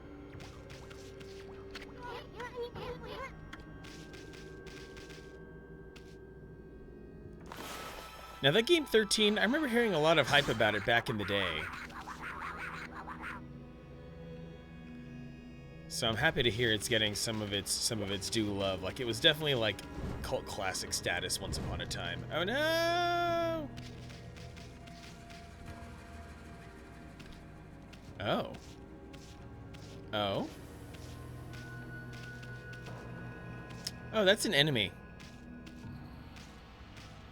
Is one of the Killer 7. Yes, I think that one is very expensive on GameCube. I'm Blockhead. I guard this place so that all shall pass. Or wait, make that none shall pass. Do you really think you can penetrate my airtight defense? Ah, impossible. Nothing can harm this body of mine. Of course, there are those weak points of mine. A clean blow there would slay me in an instant, but I wouldn't be foolish enough to expose such a weakness. Now be on your way. None shall pass. Well, you do have a giant crack right there in the middle, so...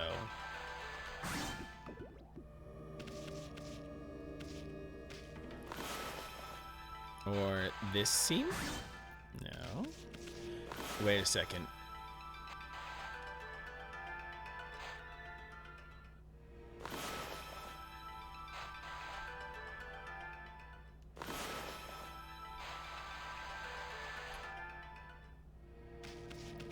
You hate blockheads. I'll start at some point. Beautiful Joe supposed to be coming. Ah, yeah, Beautiful Joe. That's a series that needs some more love, and some HD versions would definitely be dope. Thank you for being secretive, Alley Cat.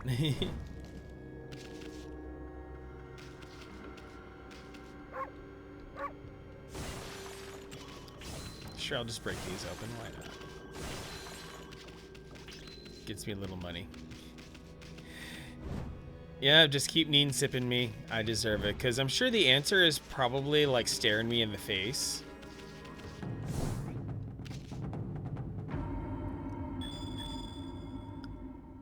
Really? Huh? Are my weak points so obvious? I failed, but let it be known I died a warrior's death.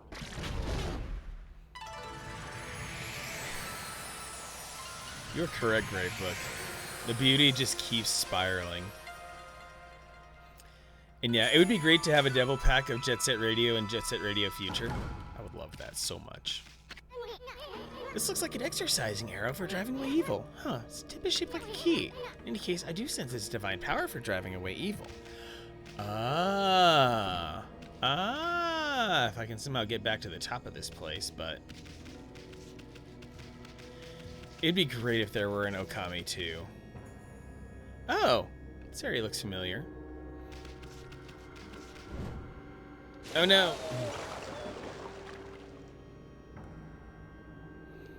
Yeah, I'd say I would assume like basically everyone has Jet Set Radio on Steam because it's always on sale for like $3.50.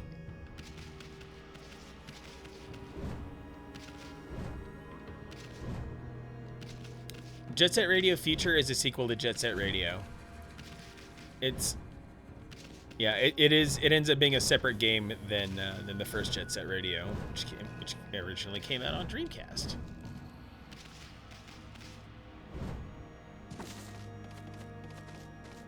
Okay, now the game wants me to head back up this way.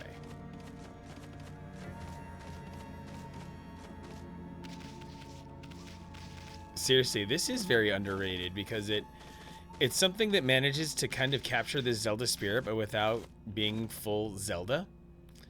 So that, I think, is valuable. That there needs to be more Zelda-likes out there.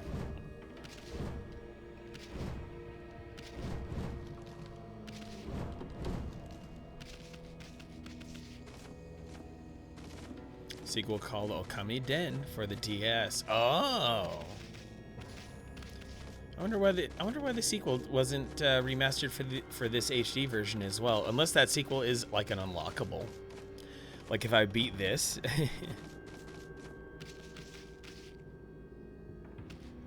The fact that I got ported over 3 generations is impressive. That too. PS2, Wii, and then now the current modern consoles. Oh, he's scared now. Look at him. Always Darksiders. Darksiders, the franchise of infinite ports. Yeah, Darksiders is another solid, we'll call it Weird Zelda. I have the first Darksiders War Mastered on here on my Switch, and it's a pretty good time. Yeah, it's not the same. It's not quite the same, but it's still an okay romp.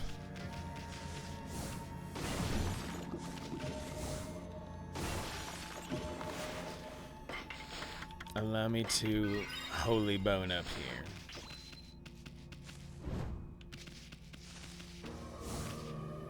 A good spectacle fighter, yeah, because you're this dude who's casting these crazy spells and you've got a giant sword and you're beating the snot out of demons. Darksiders is, it's like, if I were still 17 or something, Darksiders would scratch every itch that I could possibly have loved in a video game. Switch version of Darksiders is the best. I mean, I never played any of the predecessors, but I absolutely love it. It plays well, it looks good, that's all I could ask for, really. Alright. Deep, dank enemy encounter. Oh, hey, we have a guitar guy. Oh, no. Okami is the best on Switch? Interesting. I would not have expected that. I don't know what would make it the best, but...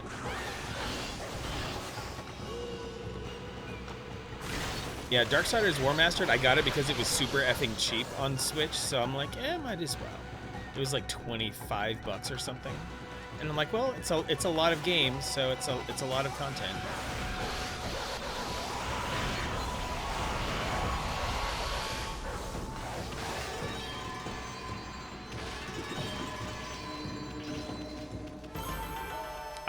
I will do my best to try to figure out that extra swipe alley cat. Okami had the best performance on Switch? That's really weird. I mean, I will at least say this, that I forced my Switch to 720p for the sake of stream.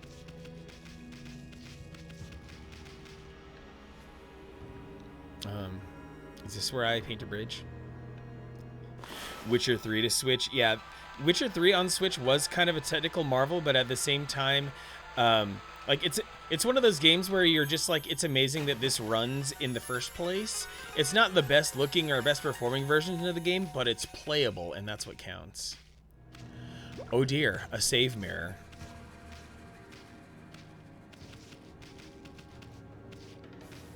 What's up here, though?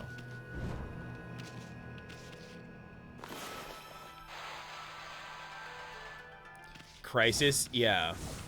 I mean, it stands to reason that Crisis could run up on the Switch. Combat King with the sub! Right there, Fred. What's going on, Combat King? Good to see you, man. Thank you very much for the sub. Happy to see you. All the love in the world for the Combat King. Awesome, awesome dude. Rocking some great games. He was playing some Streets of Rage earlier today. No, my name isn't actually Fred, but yeah. Sudden hyper emotes. I think all those emotes are they're gifts from a new game distributing emotes. It's a new set of emotes that are given out anytime someone subs and all that. So yeah, everyone is getting all crazy about them. And well, I will say a lot of them do look pretty nice. Having that hexagon shape is pretty good. Yeah, my name is Manic, and that's all that matters. Another battle royale, apparently. Switch version, best version of Crisis. I mean, when it comes to the original Crisis, something like the Switch definitely has enough horsepower to run it. I mean, as long as you're only really targeting like 720p as it is on the Switch, so might as well make Crisis look its best.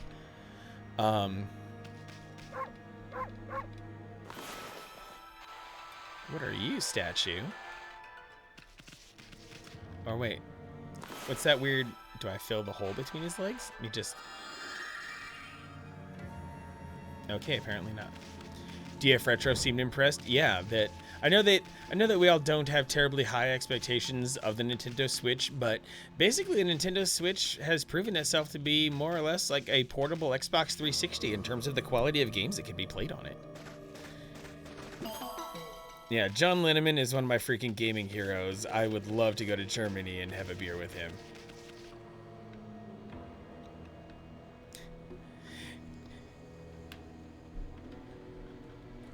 Oh, TKK's real name is Combat. Okay. So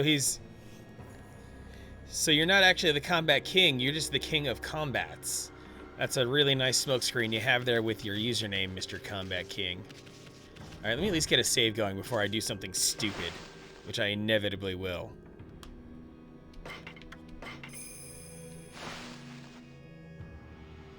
They should make a Battle Royale based upon Battle Royale. Oh, I see what you did there, Art on Hold.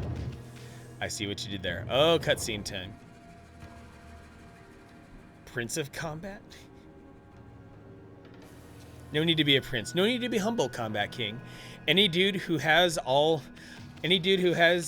the actual arcade cabinets for the first 4 Mortal Kombats is indeed a King of Combat.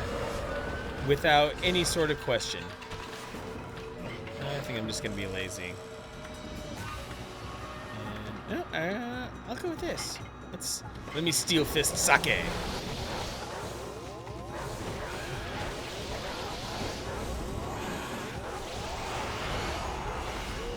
Oh boy, he died quickly.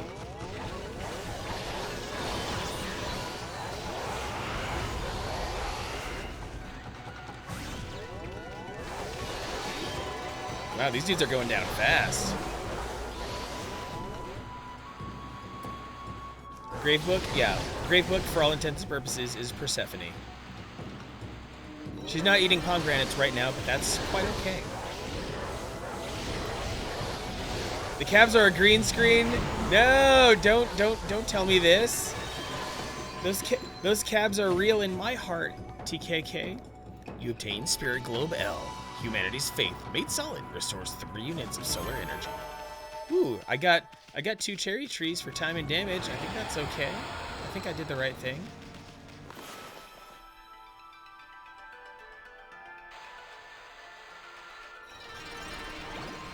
Oh, poor Mortal Kombat 4 always gets shat upon. Lacquerware set. Ah, I think that's one of those things that I sell for a ton of money. Gravebook loves pomegranates.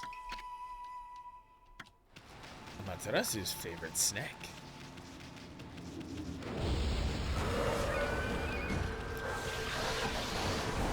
Combat King doesn't use green screens. He's the real deal. He is the actual king of combat.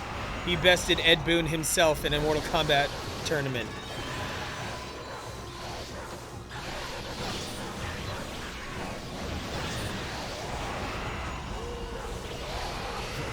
We all might think your name is Allie, perhaps, maybe, allegedly, possibly. MK4, best version of the bicycle kick, really?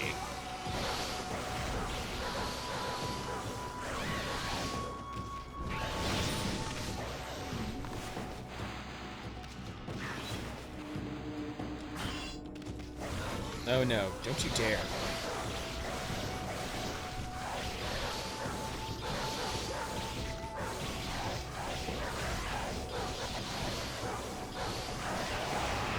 There we go. 28 hits later.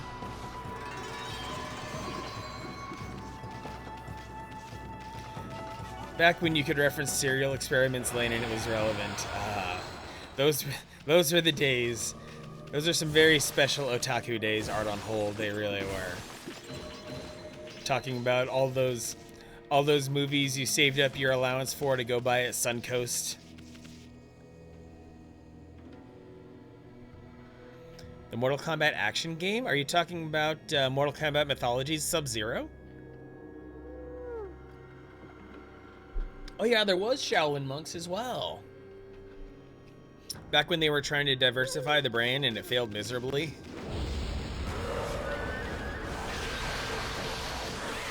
Best MK action game is Shaolin monks. Ah, good to know. Good to know. It's so good. Is it? I'm guessing it's like underrated. Is that its dilemma? Oh, Koi, get back here. Get back here, fishy.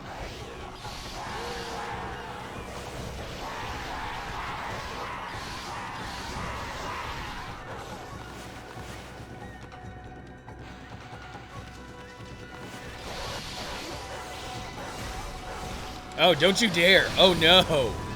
Oh, hell no. Did it just try a desperation attack? What was that?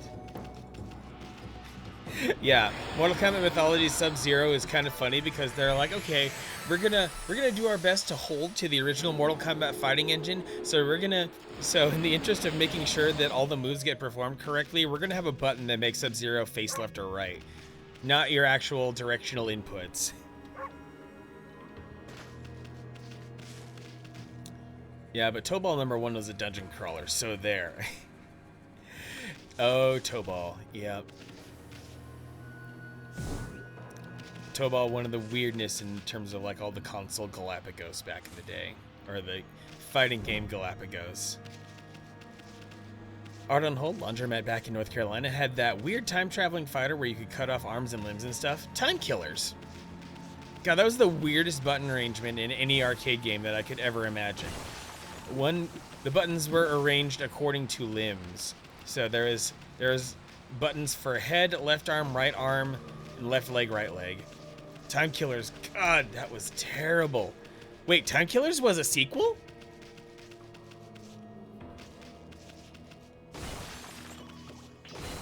If Time Killers was a sequel, I had no clue. Sequel to Bloodstorm. What? Now I need to hunt this down. See, this is why you complete me, Combat King, because your arcade knowledge fills in all the arcade knowledge that I don't have. There's nothing about Time Killers that ever felt like a sequel. Wow, my brain is breaking right now. How come Time Splitters never got a port or a remaster? That's a good question. Time Splitters does deserve something good, because there were some nice ex-Rare people who put it on. I think like at least the OG Xbox and the GameCube, like all those nice mechanics of GoldenEye, all updated with fancy graphics. Bloodstorm, the game that Johnny Cage was on the poster for. Oh wow.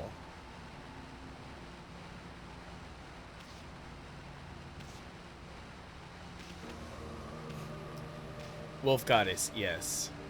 Yeah, we're going deep dank into arcade shit here, which isn't always like this is some deep nerd shit right here.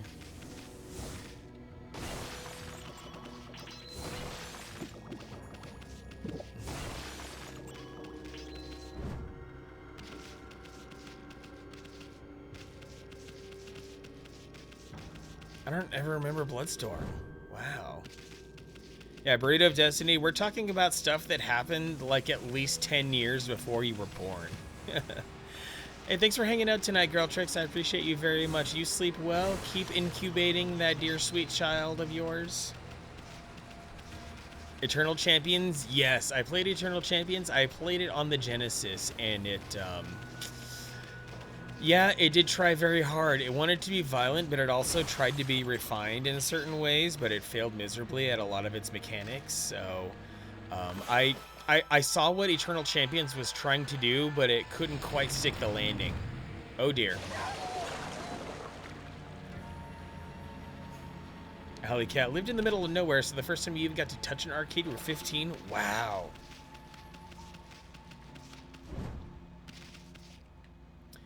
Yeah, see, that's the thing that happened in the 90s, thanks to Mortal Kombat. You had a lot of these Me Too games that came out, and amongst all these games, they kind of missed the point of why Mortal Kombat was good. So they're like, let's just be more violent than Mortal Kombat.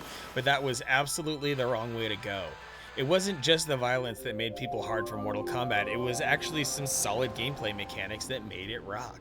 So you had these really super clunky games that came out that just... all they were was violent. Thrill Kill on the 3DO was another one of those. Oh wait, was it on 3DO? Or Thrill Kill was that canceled game that was supposed to be for the PlayStation, right? Never got why Street Fighter got amazing clones, but Mortal Kombat got terrible, terrible clones. Guess they thought the blood, yeah. We're on the same page there, TKK.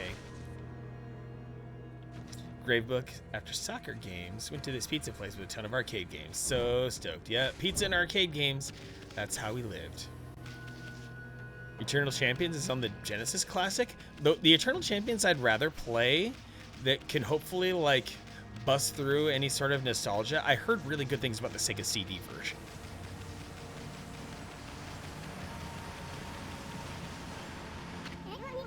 Check out these pots. Poisonous water spilling out of them. I bet this is what's been harming the natural beauty amid the ruins. Okay, so can I, like, break them? These magical pots with infinite poison flow. Also, that 3D X-Men fighting game. Wait, there's a 3D X-Men fighting game? Unless you're talking about... Huh. Amaze Manhunt got a pass? Wait, Manhunt? I vaguely recall Manhunt getting, like, severely controversial with how violent it was. The Roka engine was used for Masters of Terra's Kasai. Ah. Alright. See you later, Contrix. Thanks for hanging out. Appreciate all the good energy. Art on Hold is all in for Bloody Roar. Manhunt got an AO rating after the fact? Yeah.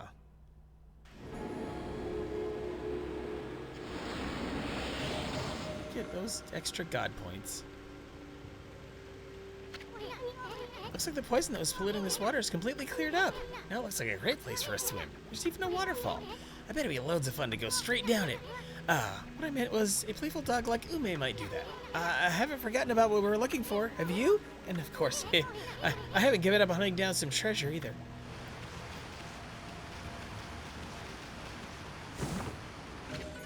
You obtain Suta Ruins map. All this, I'm probably like 2/3 to this dungeon, and they gave me a map. Oh my god. Manhunt on Wii, you could use the nunchucks to strangle people. That's dope. Just keep swimming, just keep swimming. Don't want to drown. Don't drown, puppy. Don't drown. Like, how does this game continue to just be beautiful everywhere? No matter what angle, no matter where you are, you can just pan the camera around and make something beautiful out of it.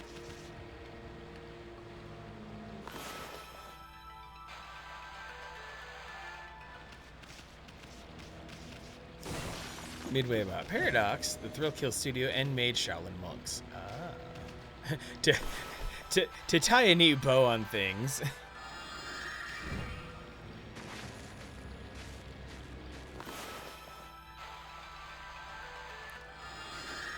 Filtered the actual kill, but still had the user do a strangling motion. Holy shit, that is hardcore.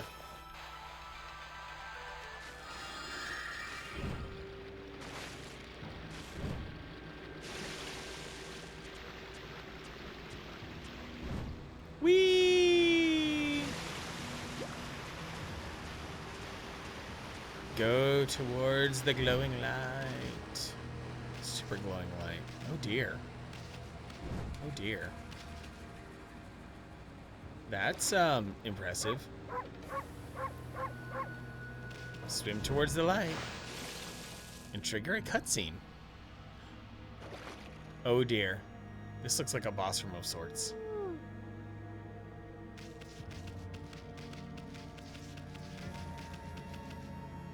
Oh, a skull. That can't be good.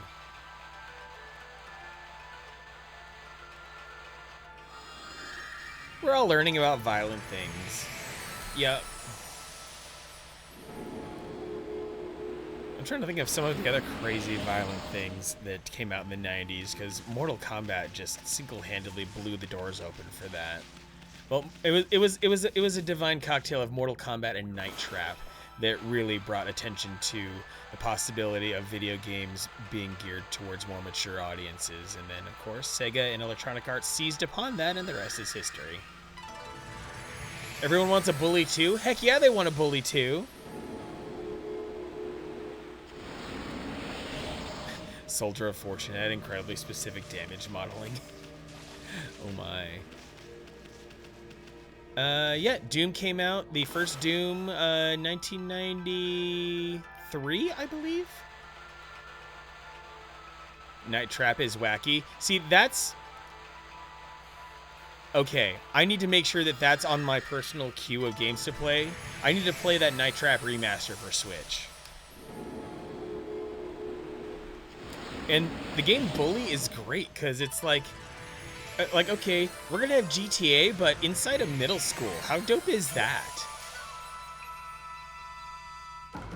You get to play, you get to play grade school drama and politics.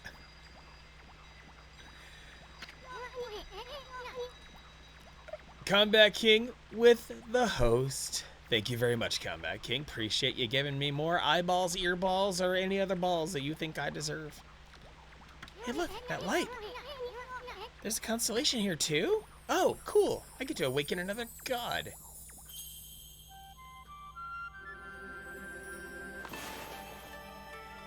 Boop. Boop. Is that another monkey? Couple lurkers, add them to the pile. Oh, Postal? Oh. Postal's a little bit difficult, to say the least.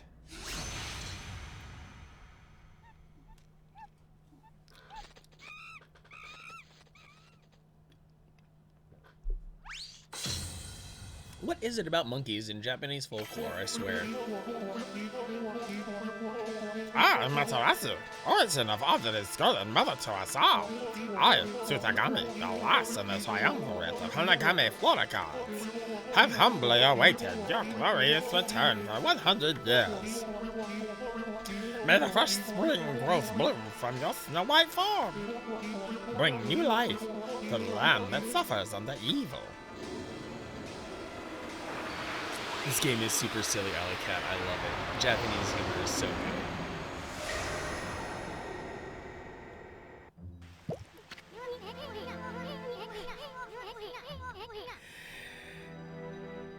I'll keep your postal secret a secret, Combat King. It's not. I mean, my recent postal exposure has been on Civi's channel. I know. I have no doubt in my mind, Combat King, that you watch Civi on YouTube. He just dropped a Quake 2 video today, by the way. Now it's Tsutagami, the third and final god of Flora. He's the god that can make vines do his bidding. One folktale tells how Tsutagami used that power to tie vines to his body so he could fly through the air. Hey, that's a Konohana blossom, the flower of the gods over there. Try making a vine sprout right out of it. Okay, so just, so close, yet so far. Draw a line from the Konohana blossom to your body. Ah, okay.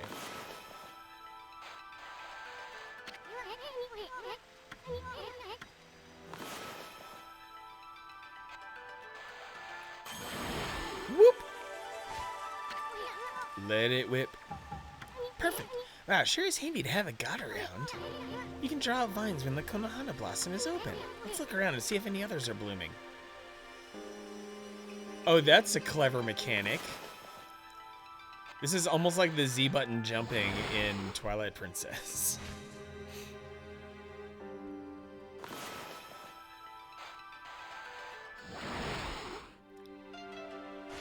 But in a much more organized fashion. Or it's also an improved version of the Deku Babas in Wind Waker. Oh, this freaking game.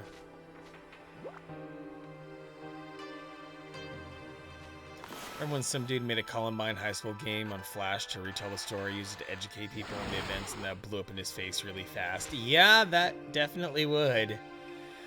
It's not entirely necessary to make a game like that. I mean, nice bit of plausible deniability, a nice excuse there, but yeah. Okami, Wind Waker for furries. I mean, in a way, it's the best parts of Twilight Princess and Wind Waker. Yeah, I don't think he made that game to educate. Yeah, might have been a little bit of a power fantasy of killing his own high school classmates or something.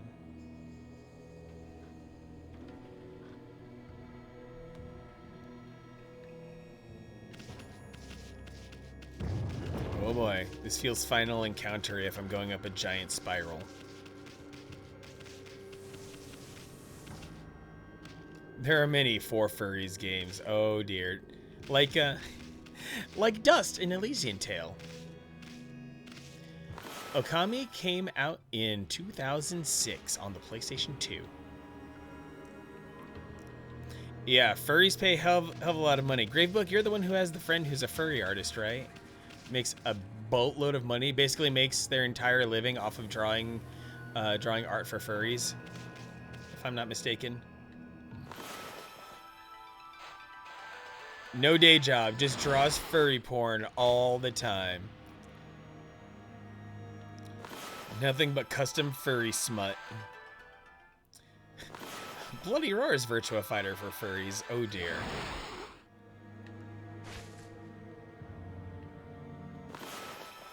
Yeah, Bloody Roar has some incredibly powerful looking enemies, to say the least.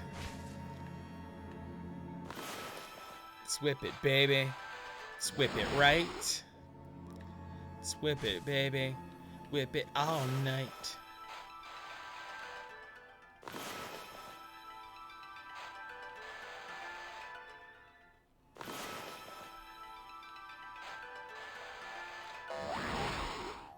Great book, a bit tipsy. Yeah. How much vodka did you put into that? So where do I jump next? Oh, all the way up there? Jeez. Okay, this jumping puzzle, I get how all of this is to practice the mechanic, but I feel like this has gone a little too long.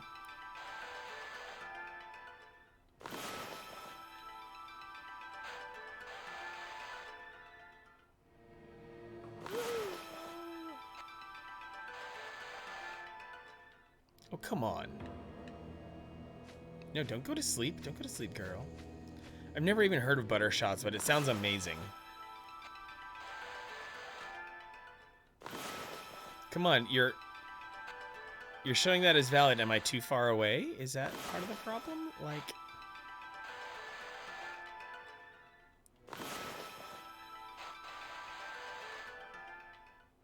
What am I missing here?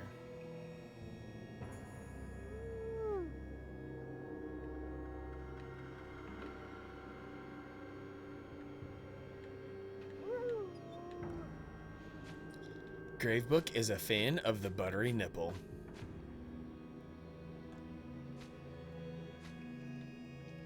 Hope No More Heroes gets ported to Switch. Another big favorite out there.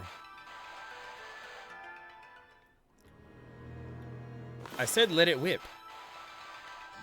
Finally! Holy crap, that was like straight up broken. Great, made it to the top, but it's just a dead end? Oh, what's this? A hook? Doesn't it just make you want to tie something to it?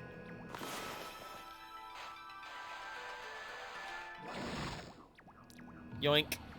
Oh. Several hooks.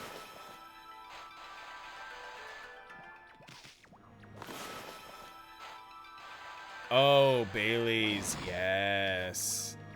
Bailey's Irish Cream and butter shots. Yeah, that does sound wonderful.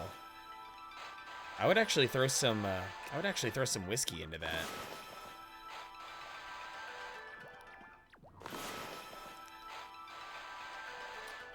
If you've not had the Stout Barrel Jameson, it is incredibly good. I highly recommend it.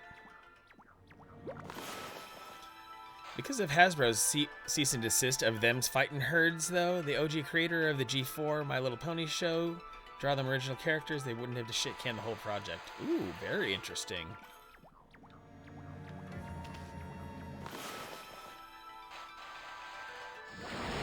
Whoa, not me. The hook. Hook the hook. I'm trying to be a good hooker.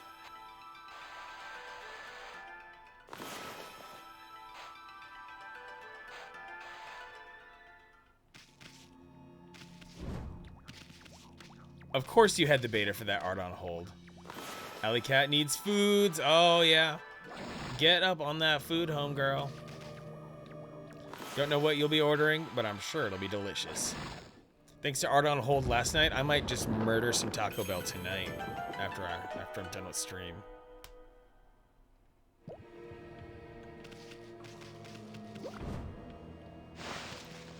Doggy go down to hole. Whoa. Taco Bell's a freaking staple, man. Oh dear, a save mirror. I'll go to Taco Bell. I'll spend like $6 and feel very satisfied.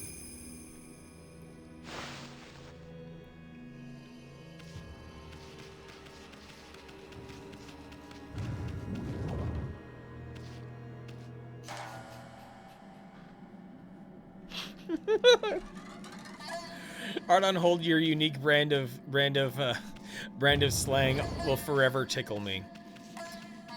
TB Foundation drove out. It's too busy, so swung by to back up Del Steez, also known as Del Taco, for those who live in those regions. And Taco Bell has become Yugatu's enemy?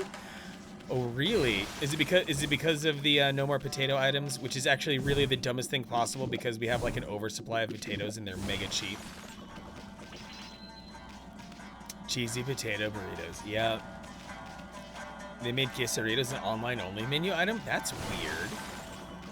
I mean, that is one thing I've kind of noticed at a lot of fast food joints is that the drive-thru menu is maybe like, at best, 2/3 of what's on the actual menu. It's mega shitty.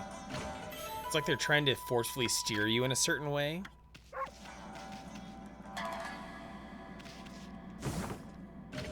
Completely bullshit. Yes, indeed. Taco John's. I never got to live near a Taco John's. Though, by having lived in the Pacific Northwest, I was subject to the horrific entity that is Taco Time, and I will forever slander them. When they got rid of the power menu. Yeah, Taco Bell's power menu. Like, you would have thought that there were a ton of people who were basically living off of Taco Bell's power menu. They have all this stuff to make quesadillas, and it's possible to make the quesadilla, and they still sell them, but you have to order it on the app. Yeah, it's completely dumb how much they strip down the menu, even though the ingredients for things that they removed still exist. Like, they could still easily make double-decker tacos. Why not just always have those there?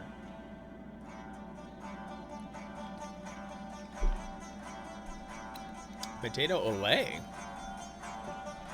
It's like super tasty, crispy tater tots, but somehow a million times better.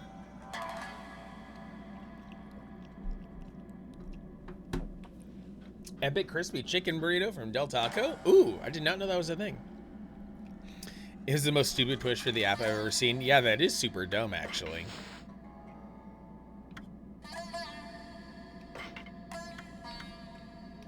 Okay, it was already a sub-weapon. Oh dear. Yeah, out here, every 8 blocks or so is the neighborhood's 24-hour burrito place where the cook is the janitor and is always perfect, where the burritos are the size of your forearm. Bam! Just straight up, elbow to fist, full-on burrito action, and they're like $6. You can make 2 meals out of them if you want.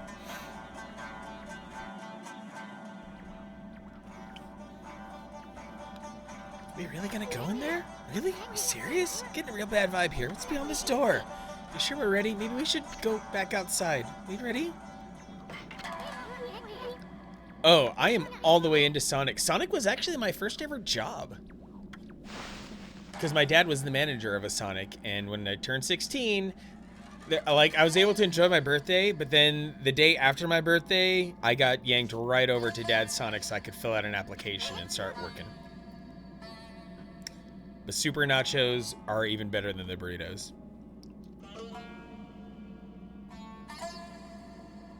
The jankier the setup, the better the food. Yes. There's a golden gate. It'll store the memories of all you've done if you pass through it. That way, if you ever die, you can start over again from that point. It's a free pass to continue your game, even after you mess up. But it does have its limits. The stored memories will be wiped clean if you quit the game. If you use an origin mirror to save a game, your memories will be transferred there. Either way, passing through a golden gate or saving with an origin mirror will allow you to continue your adventure. Well, might as well pass on through. Yeah, that basically makes the Golden Gates a little bit like owl statues from Majora's Mask. You go somewhere, there's someone in a closet making food, get it. Oh man, that reminds me of this pizza joint in Portland. It's right across the street from Voodoo Donut. And this pizza joint is like, seriously, like, there's the building, which is a giant bar. And then there's this little cutout of the corner of the building, the tiniest possible window, but some of the dopest pizza I've ever had came from that window. Happy Chino, what is happening? Oh my goodness, all this food talk, and I forgot all about the beverages that go along with the food, and Happy Chino is pouring a nice cold brewed cup of deliciousness. What is going on, Happy Chino? Sonic to Yugatu whips DQ's ass in the ice cream department. Sonic's dessert game is ridiculously good. Even if they don't have dip cones, Sonic still makes up for it. And Freddy's with some kick-ass concretes. I'm very lucky to have.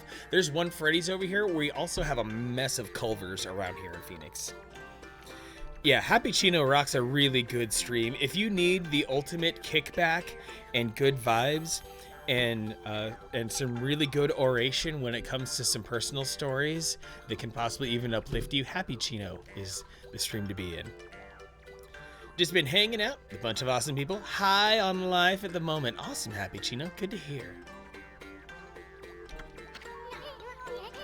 I keep telling you not to space out like that.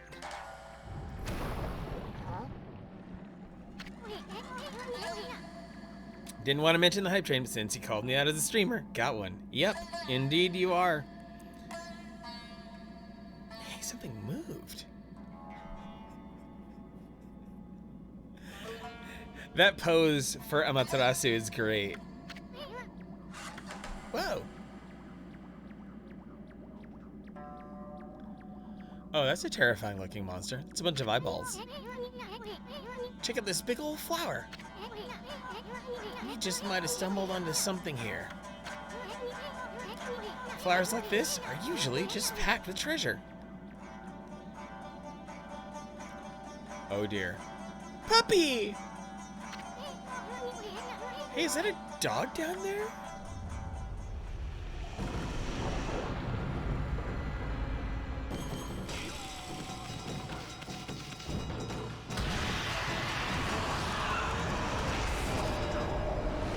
No! What?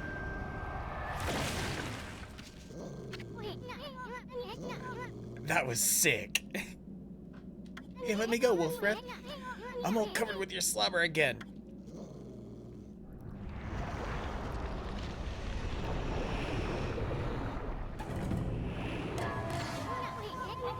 Check out that shadow. I see a... Wait, it couldn't be. Hey, it's a giant tentacle monster. How about that?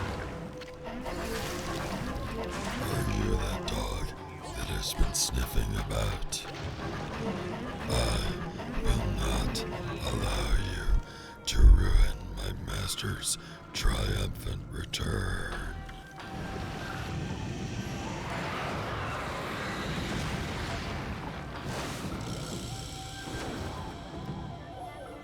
Oh, it's a spider tentacle beast. Sticking your nose where it does not belong will get you killed. Speak your last words, fool.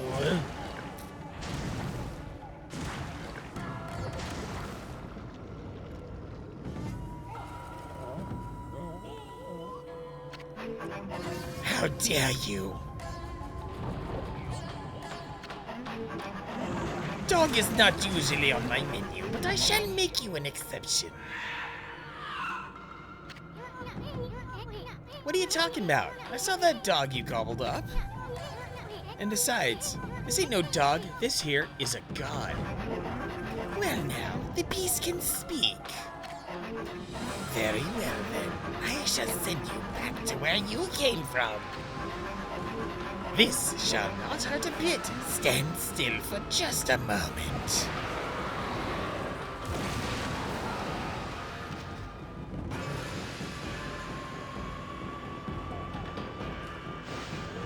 Holy crap.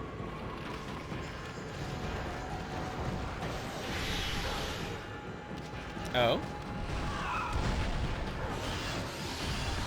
Is that how we go? We attack hands first, or do I go for attacking some face? Oh. Oof, that hurt a little bit.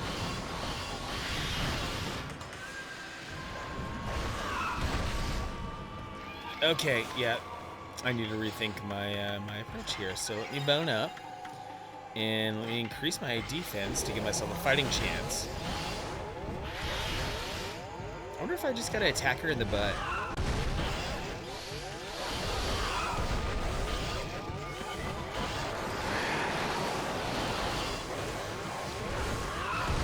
Oh, that hurt.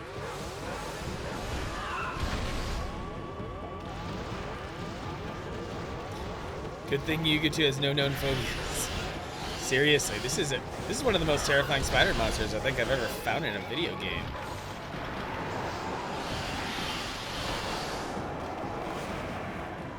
What if I just... Nope. Oh. Go for the hands, face isn't doing anything.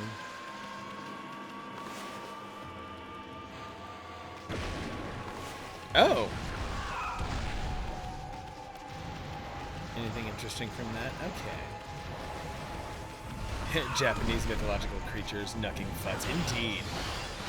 Never fuck with Japanese mythological creatures. Like, especially if when you're talking, like, even just like the Tanuki. Giant testicle raccoon monster. Just totally perfect.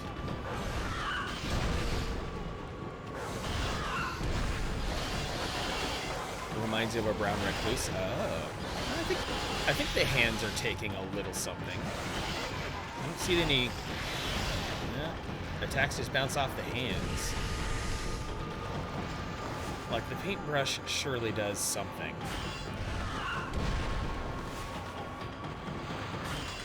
Oh?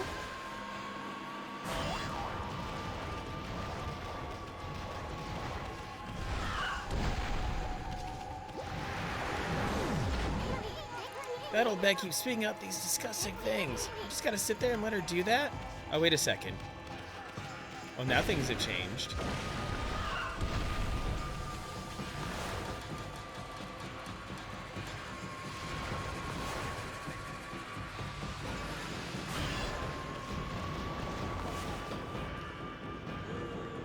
Oh, wait, it's... Oh! Oh! Is this nothing but the vine drawing mechanic? Hold it down.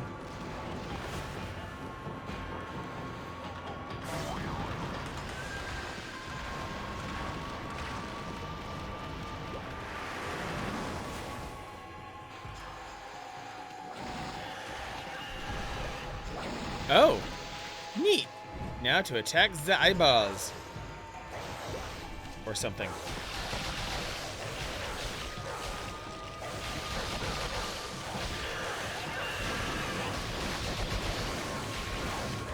Okay, 2 eyeballs per cycle. I can roll with that.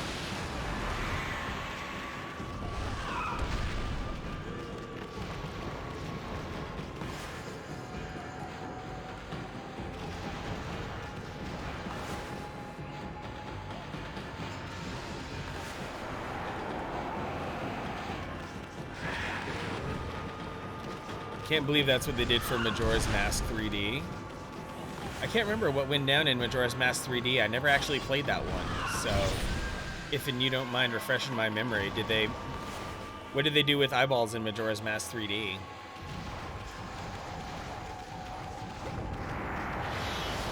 Here we go. That's a good shot.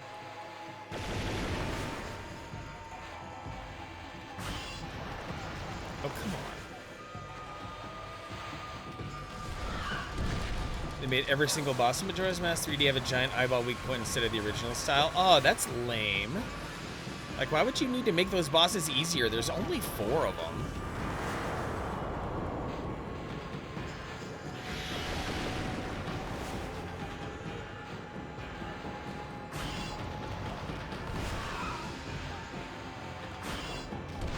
Like, I kind of understand the eyeball thing narratively a little bit, but yeah.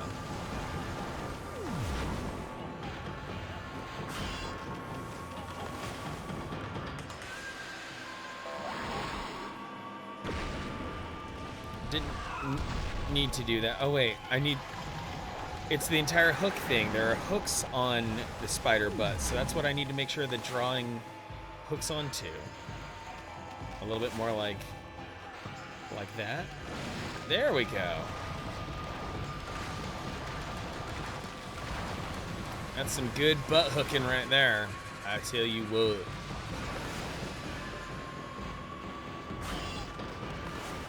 Nope, do it. Okay, how about from here? Oh, not me. And now it broke the vine. Great. At least I got a lot of bones. Jeremo, why does Snapchat show you right down the road? Bitch, I live here, Jeremo. What's your deal?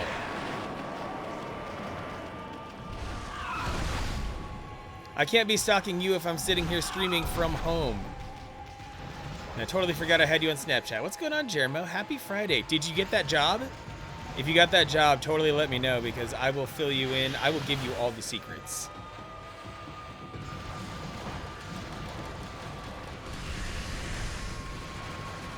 Hope you're having a good Friday night, Jeremo.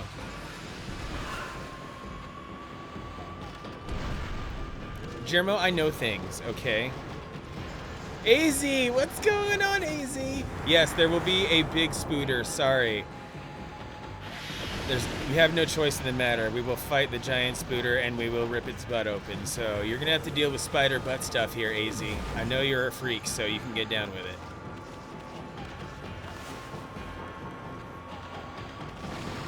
There we go, there's one. Got one vine, and now let's see if I can go for two just like that. Nope. Second one, bam? No, not like that, okay. Spider butt stuff sounds horrifying. I mean, you're already here in my stream, so, you know, it's already kind of horrifying to begin with. Gotta beat bootleg Spooderman. We're dealing with spiders.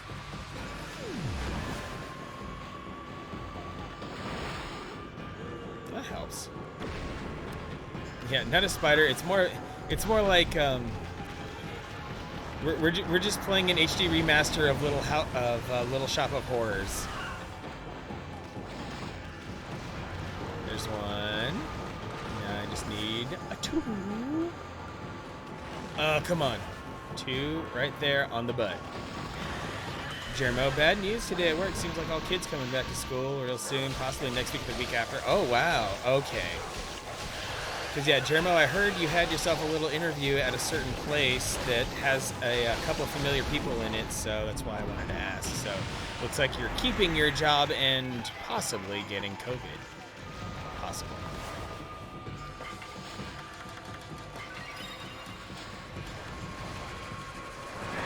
Can't win as teachers. Yep.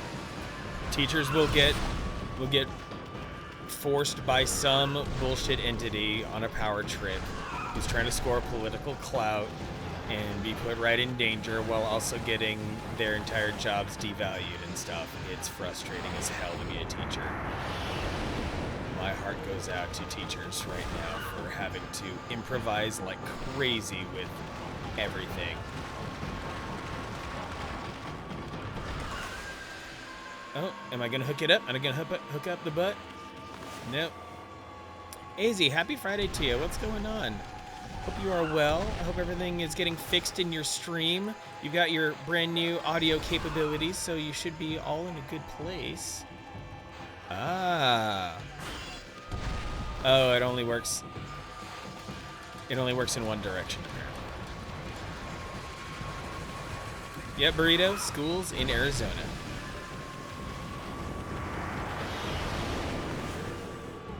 Jeremo is also an Arizonan, you see.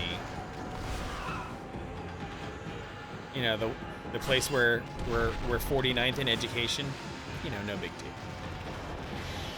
Drinking and gaming, Blue Yeti is good to go. Oh yeah, you are gonna sound so good with your Blue Yeti. I cannot wait to hear you in that. That is gonna be a treat to say the least.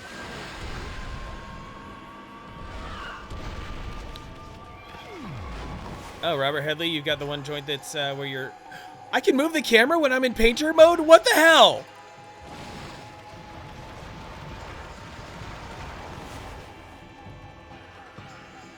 What the shit? This changes everything.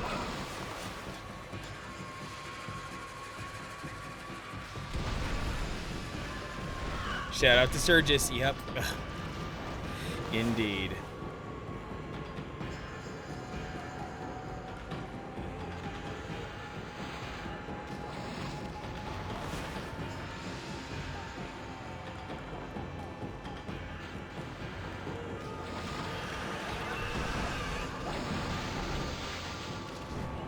Come on, get up there, girl.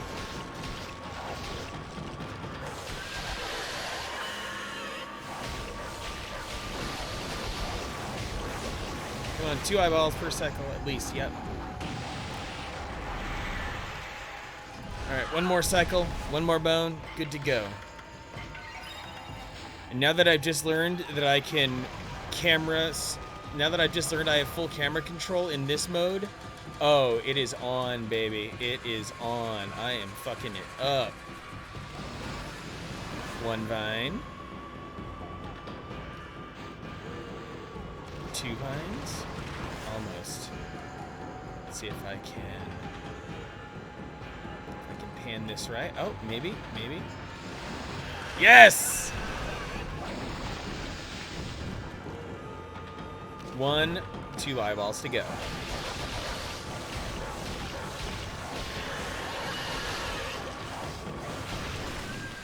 No. Urgh! So close.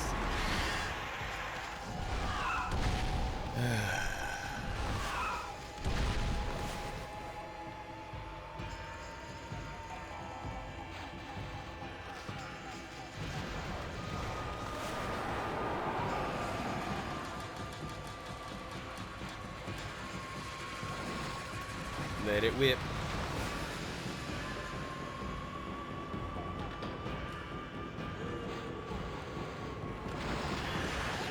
Oh, baby. That was a long shot. Glad it worked.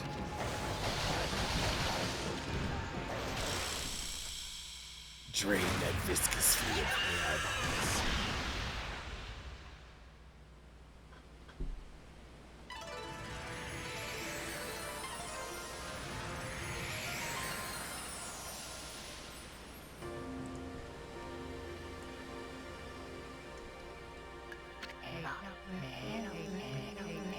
And thus, Amaterasu was able to traverse the vine-covered ruins and defeat the devious Spider Queen lurking within. The ugly arachnid's body had been turned into a beautiful blossom, and a feeling of tranquility reigned throughout the ruins. Inside the hardy blossom was discovered a tiny and defenseless dog, presumably consumed by the fearsome queen. Just when everything had begun to settle down, Snarling Beast, a weapon long sealed away by the Spider Queen's magic, appeared before Amaterasu's eyes.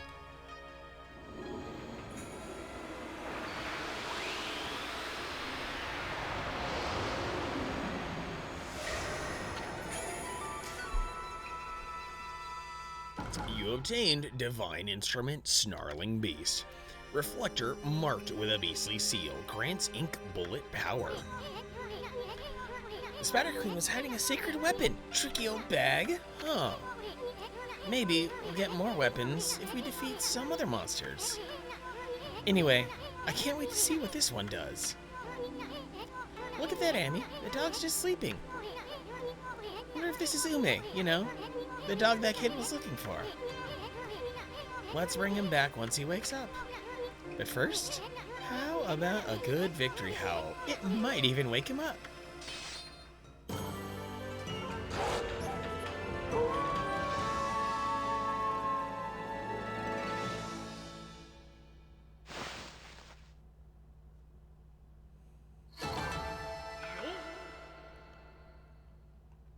Not good results at all.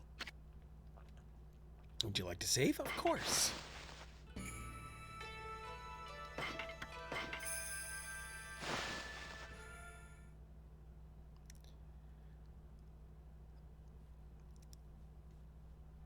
Oh, good old library chat. Aw, puppy! Bad doggy! Give me back my key! I gotta save Ume, quick! Huh?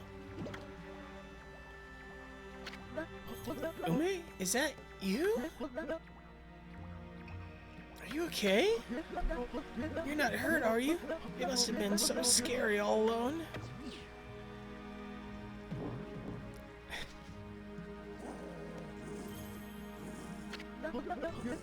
What's wrong, Ume?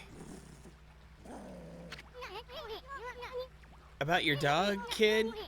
He was deep within the ruins, and he didn't seem to want to leave. Really? How come, Ume? You mad at me for running away without you? You got it all wrong, kid. You only think you left your dog behind. Truth is, he decided to stay at the ruins himself. He did? But why? Maybe he was trying to set an example by showing you how anyone, even a dog, could have an adventure. Look at it this way. There's not much separating a boy from a man. They grow up before you know it and accomplish great things. I see. So I guess you knew everything, Ume. Like how my dad told me to go fix the bridge destroyed by the storm. And how I tried to get out of it because I was scared of failing. But your fearless adventure has changed me. You've given me the courage to stop shirking responsibility.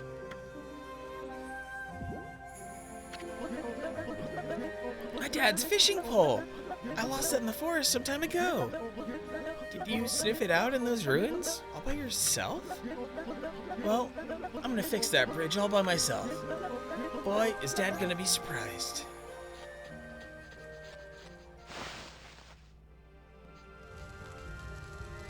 Wow. Well, I guess it's time to upgrade my equipment here.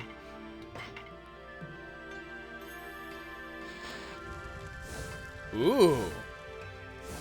Uh-oh, you gotta stay up all night? Did work call you in or something?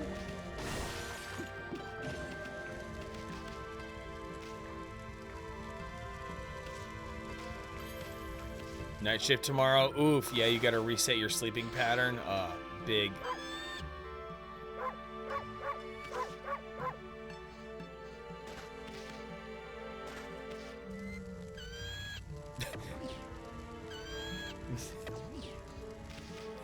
Yeah, needing to flip schedules like that is brutal. Wait a second. Is there... Because that's a handle right there.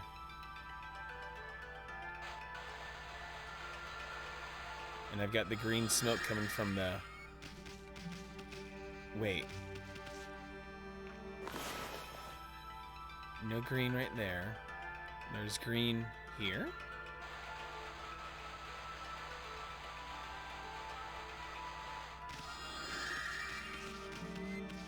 Huh. Okay. Interesting. I'll probably get a power later for that.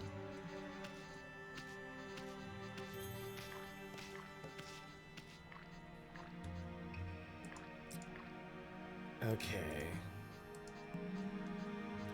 So now that I'm done here... Okay. I think I will chill in the relative safety right here next to this. This feels like a sweet spot to just sit and take a doggy nap. I'm gonna go take myself another break here. There will be some ads at the end of this break. Definitely, if any of you are lurking, please follow if you can. I know it's easy to forget to do that, but I appreciate all your support, everyone, for hanging out, giving some good energy tonight. I'm gonna go step away, refresh my beverage, do human things, stretch, and I'll be right back.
Y'all ready to get funky? The most important part of dance is music. So now let us listen to the music and identify the beats. 1, 2, 3. But that was too soft.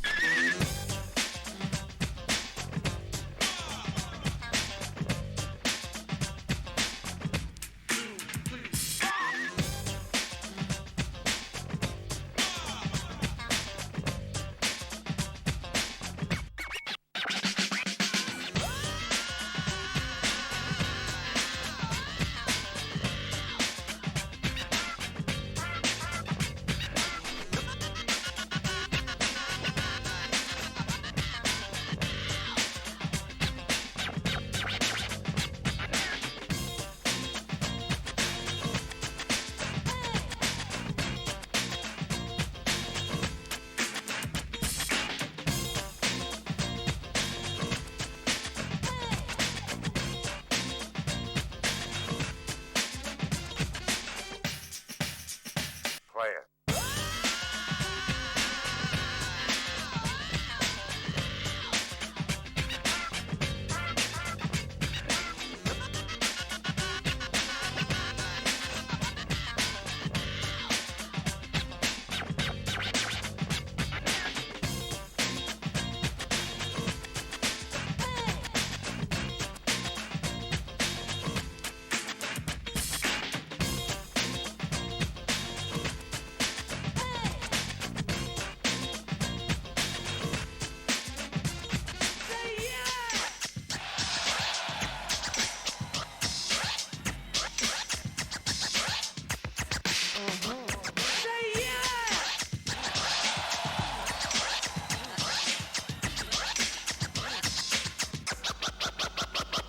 Jump around now.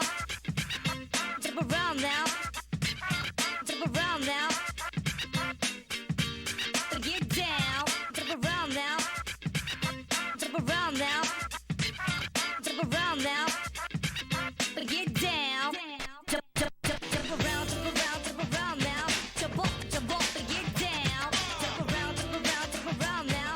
Jump up, and get down. Jump around, jump around now. Jump up, and get down.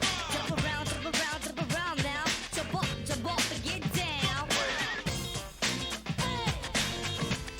Jump around now. And get down. Hey. Jump around now. And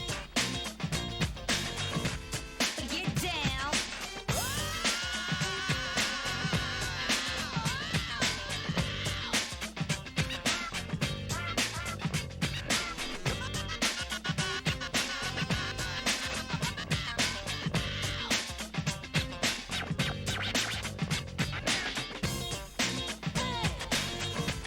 Jump around now.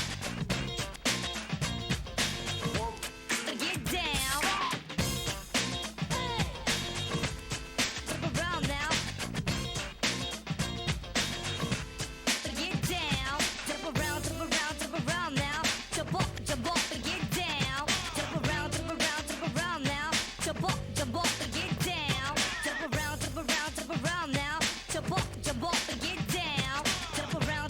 Jump around now. Jump up, and get down.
Ladies and gentlemen, boys and girls, children of all ages, and everyone in between, the final 3-minute block of ads is gonna come in here to get rid of any pre-roll ads for incoming viewers. Your patience is appreciated. We will resume right after these messages.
The sad part about not owning a Game Boy Advance, besides all the staples, you don't really know what would be a good first set of games to play. Yeah, and I'm kind of with you there on that. Yeah, the Game Boy Advance has the Marios, it's got some Zeldas, it's got some Castlevanias. But yeah, it's other than that, surely there are quite a few other good bangers and remasters and ports.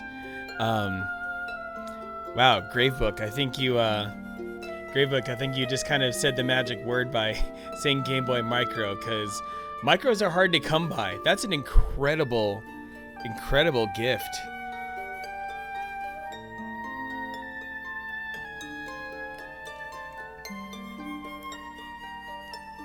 Ooh.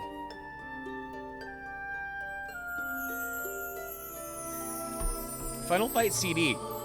Yeah, I was gonna say best version because I think DF Retro had this amazing Final Fight retrospective. Let me link it because it was that good.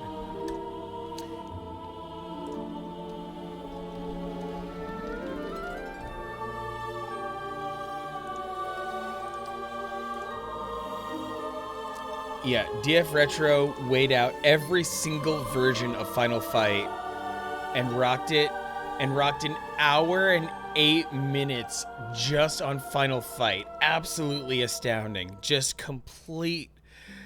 Oh man. That is some big love there, Gravebook, to let go of a Game Boy Micro for Navigator. Wrap it up real nice and protected because it's gotta make its way all across the country there. And Final Fight means a lot too. Everyone has that one game that just means a lot. Alley Cat, you're back. How did things go in your absence, Alley Cat? Everything all good?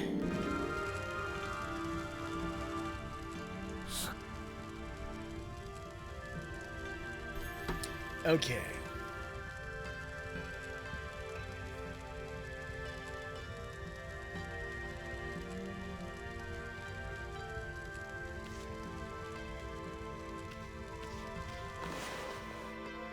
Let's see, where should I be going?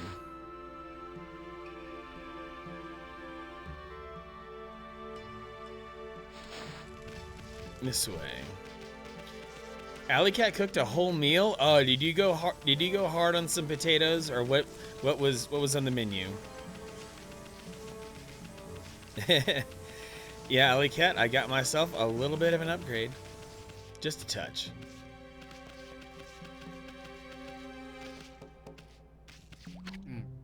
Oh, how funny. I don't think I've seen a white wolf before. What's your name? Come on, tell me your name. You may only be a wolf, but manners are manners. The name's Isun, and this furball here is Amaterasu. That's a bit of a mouthful. Let's go with Chucky, shall we? As for me, I'm an infamous fang trader. Yes, I'm the great Kiba. Alley Cat made a chicken Alfredo Velveeta skillet. Oh, that sounds indulgent as hell. And found out how to collect a blue fang? Maybe? Now then, Chucky, you know about monster leftovers, right? You know what you get when you defeat a monster. I'm talking about the demon fangs. Demon fangs? All you need to do is tan those monsters' hides, and they drop a demon fang just before they disappear. The aristocrats love to have them as a symbol of power. I'll pay any price you care to ask. So then, Chucky, got any of them on you? Heh, naturally I don't expect you to give them to me for free. I, the great Kiba, have collected treasures from all over Nippon. We can do a swap. Trade fangs for treasures? Sure. I only have one. Okay. So I can get somewhere between Jack and Squad. I don't think I actually figured out how to collect them. I didn't even know I had a blue fang. Like, I don't even know what the indicator would be that I have a blue fang.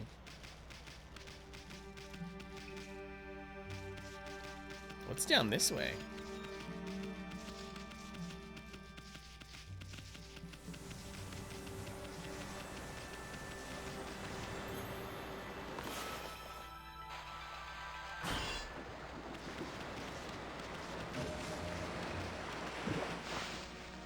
Cutscene.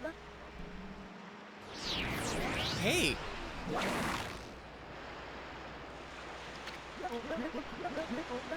I lassoed the rope to the other side. Look.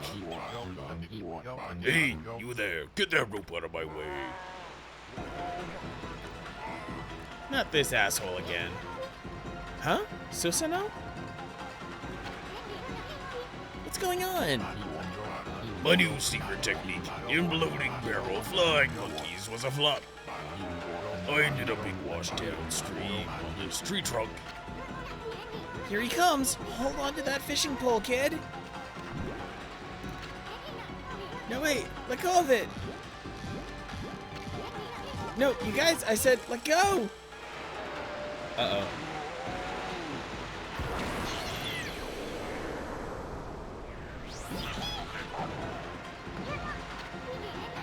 Amy, use your celestial brush, quick!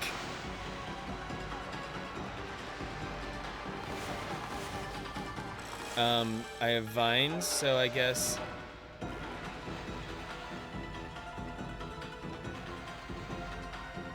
Oh no, it's not. Do I have to wait until I see something on the shores? This is on a timer. Oh wait, what if I...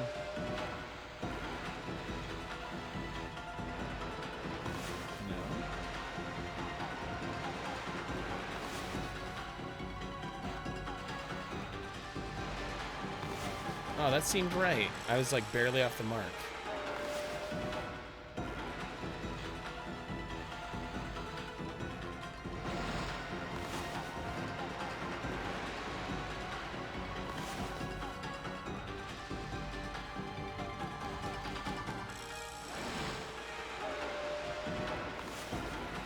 It's like Spider-Man holding down the train.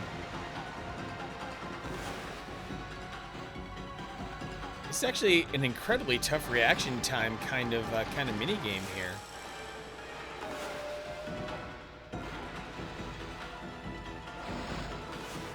It's 5. Need a 6th one.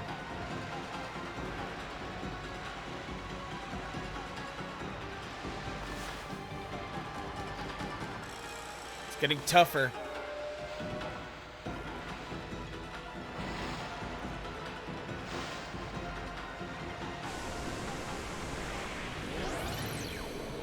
Whoa!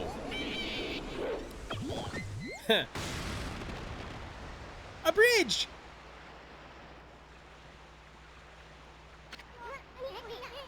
Phew, I thought we were goners. But it all worked out. Just look at that new bridge.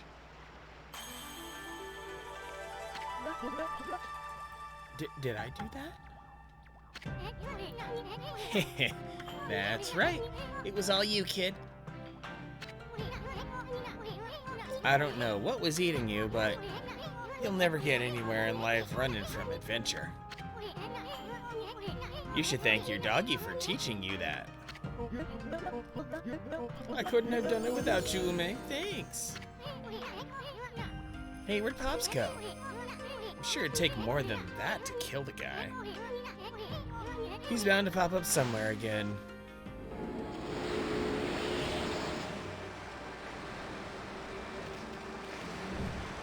Way to Taka Pass.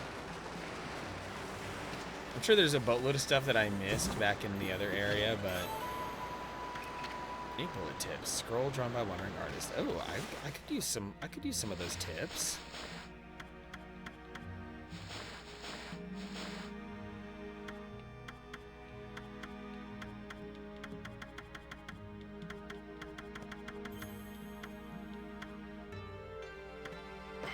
Oh. Okay.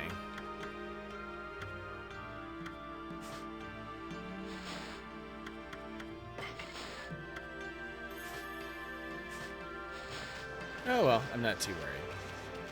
Cutscene time again. Taka Pass lies ahead. Great plains in the mountains. Let's prepare for the worst, but hope for the best. Well, let's get going, you big furball.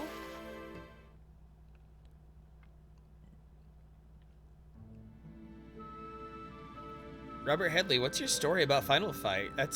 I know there are a lot of games that mean a lot to people, but that just seems like an unlikely one to mean a lot to someone. Is it just like you were a kid and you only had a certain amount of games and that was the one that you played the most? Because I certainly had a couple of games like that where I just developed an unnatural attachment to games that were otherwise terrible because they were all I had.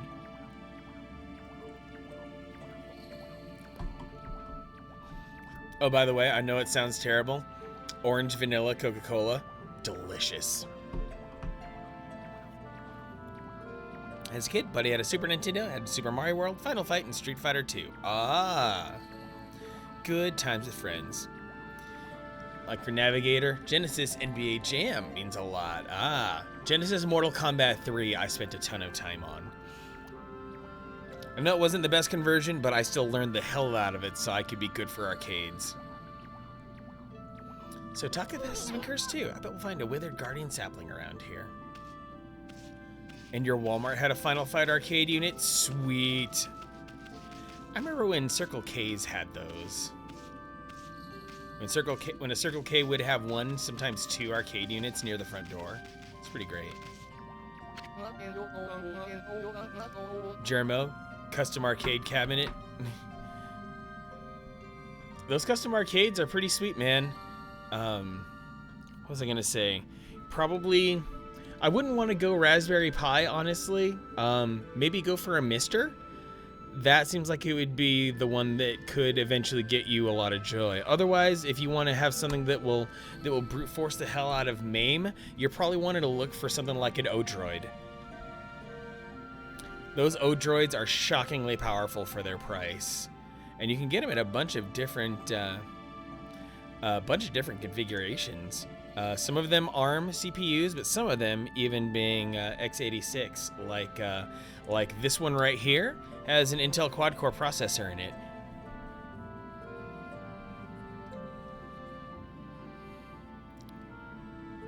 Yeah, Mister is getting cores opened up for it all the time. People are donating their arcade boards to the project. It's great. Or just buy a used HP desktop with a Core i7 in it. Yeah, that's true too. Like Woot.com usually has a pretty robust old desktop PC collection. So even something like a GTX 1650 that doesn't require external power, slap those into a machine that has like a 6000 series Core i7, and that should be good enough to emulate damn near anything you want. Oh, what's going to become of me now? My confounded cursed zone is causing all sorts of trouble, and my most precious tool of the trade has gone missing too. I just don't know how I'm going to make a living anymore. I wonder what's become of Kuso Village now. It's up on Mount Kamiji, where the big windmill is. I heard some terrified growls coming from the shrine there, and I ran down the mountain as fast as my legs would carry me. Then I realized this area was all cursed too. I never imagined the monsters would come anywhere near us. Jermo, you had an Ultimate MK3 for a few years, ended up selling it because you never used it. Ugh, my heart. I was just talking earlier about how, well, I don't think I specifically mentioned it, but Ultimate MK3 was my shit beyond words. Absolutely. If there was ever an arcade game to define my love for arcades, it's Ultimate MK3. And yeah, Jermo, here, this is the community that I've done my best to foster here, is that we collectively have all the knowledge you could ask for in retro gaming and all that stuff. You may even wish to, if you're into Discord, join it. You'll find many subsections dedicated to the kind of video gaming you like. Even stuff like the Fossils, stuff released before the NES, some of the European retro computers like the ZX Spectrum and the Commodore 64, as well as the Arcade Snarcade, where arcade talk happens. Alley Cat, you have the knowledge, just don't have maybe two brain cells. Yeah, and those two brain cells are holding knives at each other right now. Like, those two brain cells are working so hard, and then they're staring at each other like, ugh, coming for you. One brain cell used for TES lore, the other's used for streaming. Stream watching. I never imagined the monsters would come anywhere near us. It looks like the end of the world is finally here. No doubt this is the work of those mischievous moles. I bet they're the ones who stole from me. And on top of that, I have to put up with that awful cursed zone. I wonder what's become of Kusa Village up on Mount Kamiji. There were some terrifying growls. Yep, I see what you mean, Allie. So, mischievous moles, huh? Taka Pass is another place that's changed for the worse.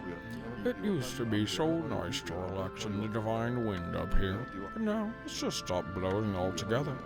That means I'm hardly doing any trading talismans at all. There aren't many travelers coming by selling things either. A fresh fish from Agata Forest would fetch a fortune right now, but there don't seem to be any good fishermen there anymore. Anyway, enough of my complaining. Been sent to buy something, Pooch. First computer was a Pentium 3. Missed out on retro computer things due to being dirt poor. Well, damn. If your first computer was a Pentium 3, then you could still run Windows 98 and DOS on that bad boy. Alley Cat had a Super Nintendo when a baby and a Sega Nomad. Oh, a Pentium 2? That Hurricane Alley, that hurts my heart thinking about how many perfectly good and valuable video games were lost in hurricanes and other weather events. Semi-wealthy grandma. Awesome. Infinity Stone. Inkstone with limitless source. Temporarily enjoy infinite ink. Maybe I will keep one of those in my back pocket. Ooh, a more expensive Holy Bone. 10 units of solar energy? I'm not that buff yet.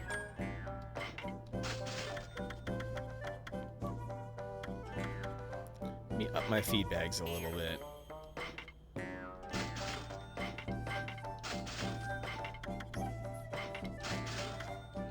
I feel like I got unlimited money. That's just so much money compared to how much money I had before the dungeon.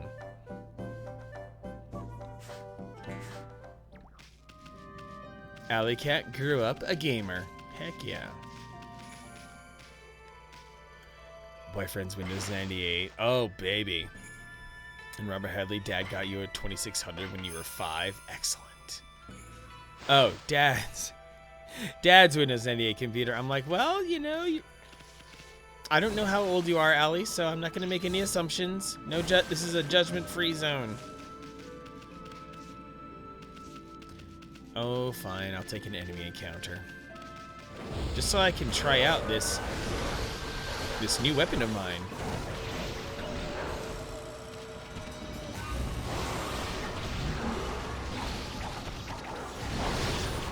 Oh, baby. Yes, open up. Allie, you're 26. Okay, gotcha.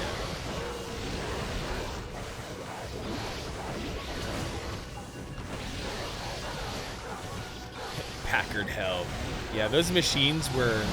It seems like Packard Bells were probably good for a little while in the early 90s, but they quickly turned into bargain bin crap. Horrible gateway, screen went yellow. Oh, snap.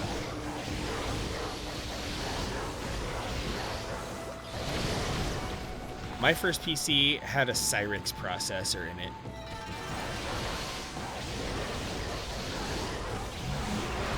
And then the computer that replaced it, Pentium 2, 333 megahertz.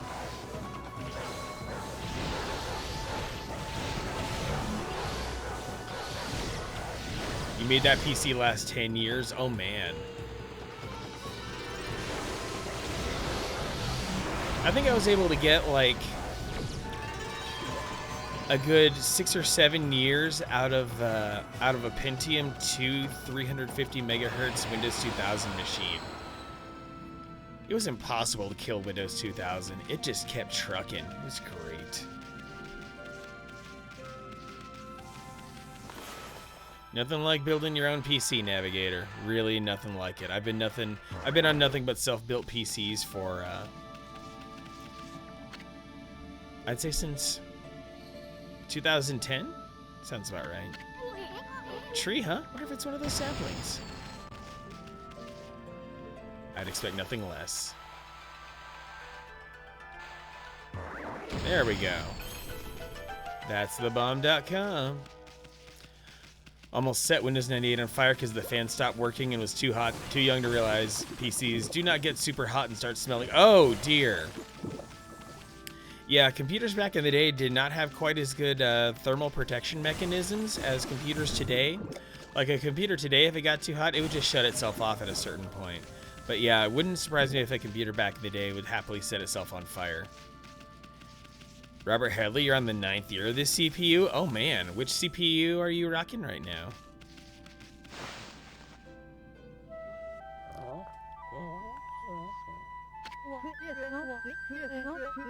Hark, the call of the heavens, the earth, the sea, they summon me forth to defend evil.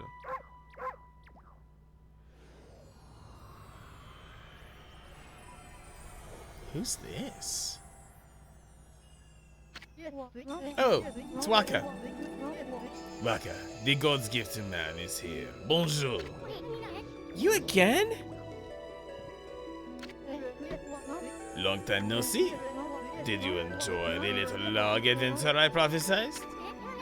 Why, you? Were you behind that near disaster? Moi? Of course not. I just had a fleeting glimpse of your future. You see, I have the power to see that which is yet to come. Even if it was something you'd rather not know. The half-baked prophet's at it again. If you're so great, how come you didn't predict Orochi's return?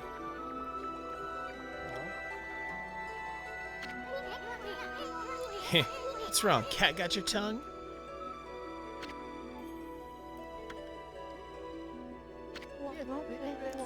Excusez-moi, you say something, my little bouncing friend? That's it! By the way, I saw your battle with the spider lady. A rather clumsy attempt, I must say. How could a washed-up old wolf like you possibly expect to save the world?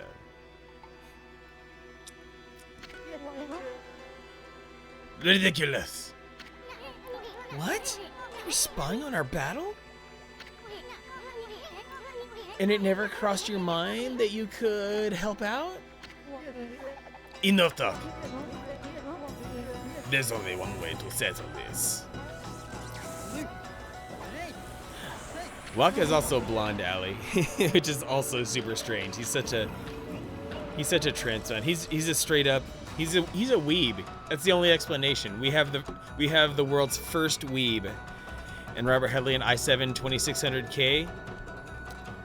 Some of those early i7s, it's hard to keep them down.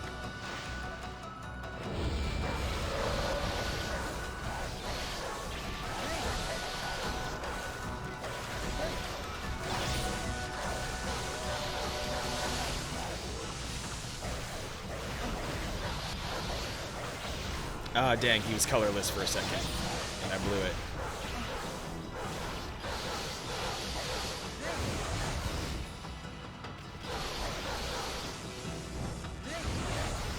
Oh! Understandable, but he uses Frenchy words. Yeah, exactly. So he's definitely meant to be played as French, which is completely bonkers.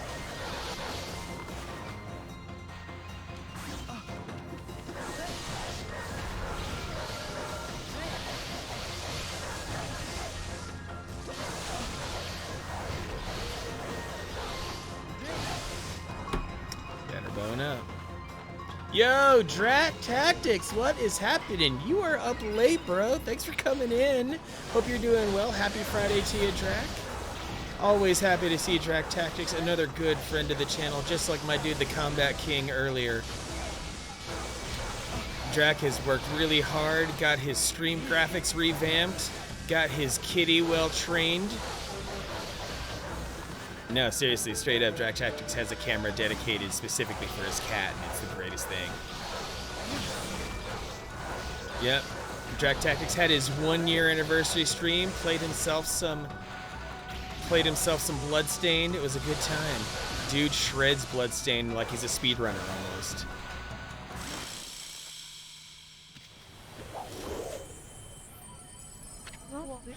Trying to understand a Japanese game is not relaxing. You are not wrong. Combat King, you're still there. Yeah, Combat King, I think you and Drac would have some fun things to talk about. Both the retro vibe on some level, but also completely different branches of gaming as well. So there's a lot of just good common things there. Or good ways to relate to each other. Not bad, mon chéri. What do you mean not bad? You're all out of breath. What do you want anyway? Oh, I almost forgot. I had a question for you. Have you been to Lake Arami over on Shinshui Field yet? In the middle stands the moon cave where Orochi's spirit was trapped. A barrier has blocked the entrance ever since Tsukuyomi was removed. That means Orochi must still be in there.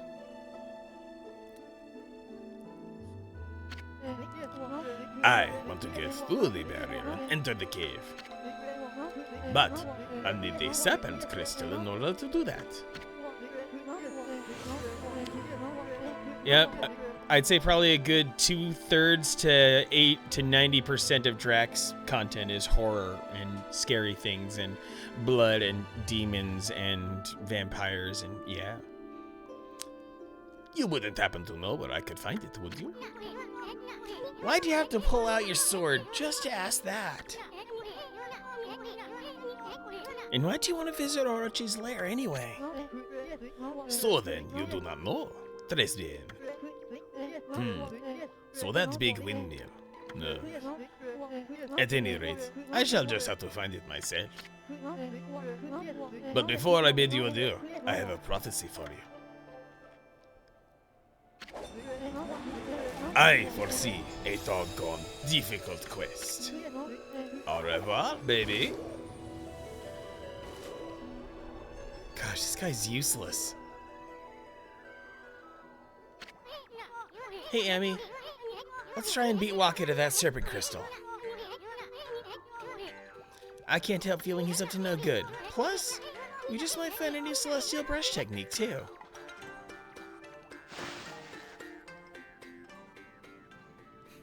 Drac loves all the horror.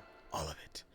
Waka wants to bang a wolf. Changed my mind. I mean, the way that Waka has been talking to us, it's like Waka has been flirting more or less. Like it's really not too far off.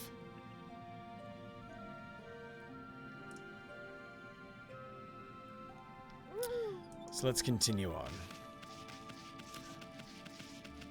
That glowing pool looks nice. Waka's into bestiality.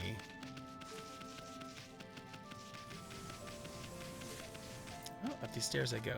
Lovecraftian is Dractic's bread and butter. And yeah, to be fair, Shinto is weird to begin with. And it's crazy, like, the more you understand Shinto, the more you understand Japanese video games, actually.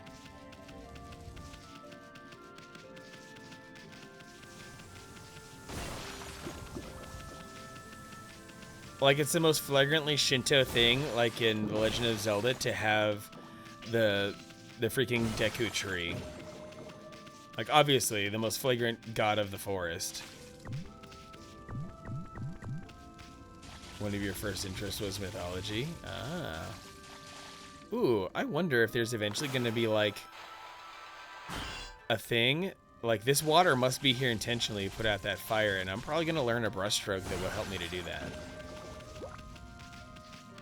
Pokemon are all just different kami. Oh man, some of them a lot more obvious than others. And cryptids, but we don't talk about that anymore.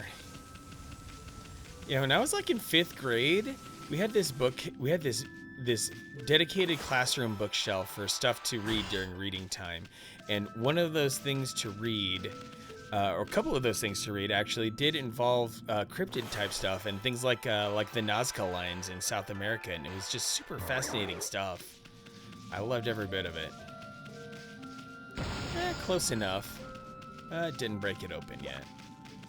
I'm sure I'll learn something eventually.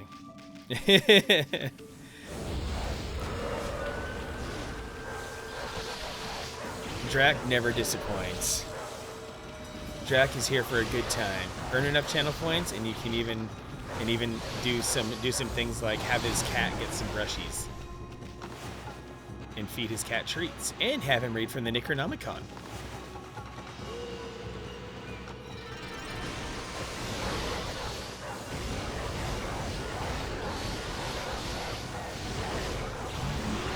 Oh, baby.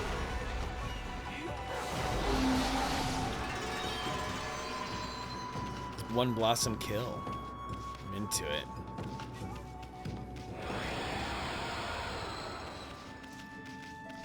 I love the navigation in this game, how they just, off in the distance, put a giant sign that says, here's where you want to go.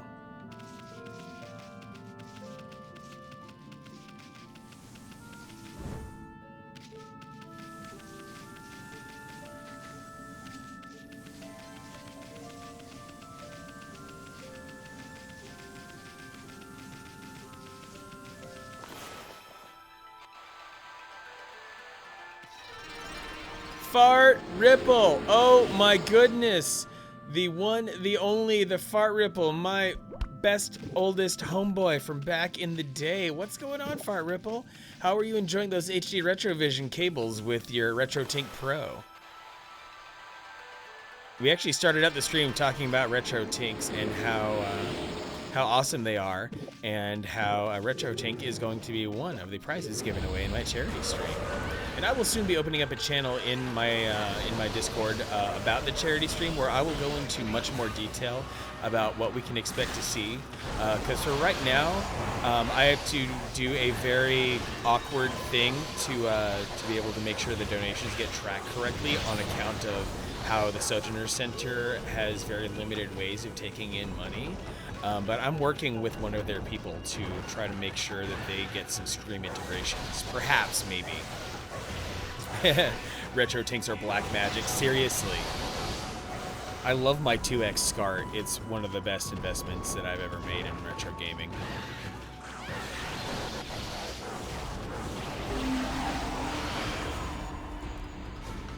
Put Bowser hat for the homie bad rap. As much as I wish I had a Bowser hat, that would be nice. But I will try to get as close as possible. Alley. Fart Ripple, haven't played PS2 much since got the cables of Apex, but plan on doing it Monday. Yeah, Fart Ripple is the man for Apex, and I think a little bit of Overwatch as well. Last PlayStation 2 game I saw him playing was Katamari. So Fart Ripple has the good touch. Fart Ripple actually, he streams. If you are up early in the morning Pacific time, you will find Fart Ripple streaming. So it's almost like he streams with the Europeans. Grave, oh snap. The information has been exchanged. Navigator is gonna get his Game Boy Micro. Holy crap. Another beautiful thing for the collection. And Tokyo Spliff's in the house too? The bearded skateboarding wonder himself? Yes. Fart Ripple, gonna play some Ratchet and Clank. Ooh, you have the original. That's impressive. I have the remastered versions for my PS3. Navigator got the OSSC the week the 2X SCART dropped. I was so mad. Yeah, that would hurt. That would hurt a lot. Okay, hat switch.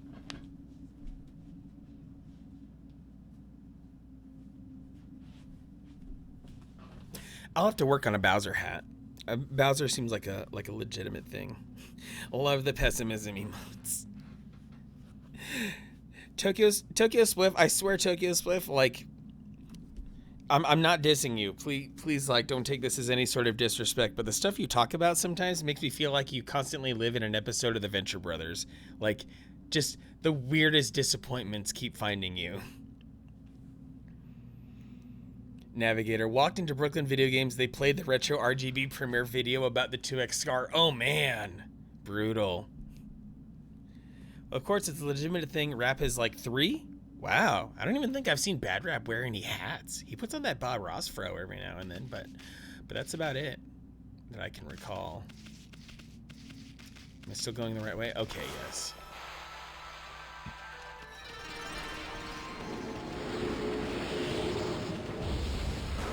Oh, fine. I'll get into another battle here.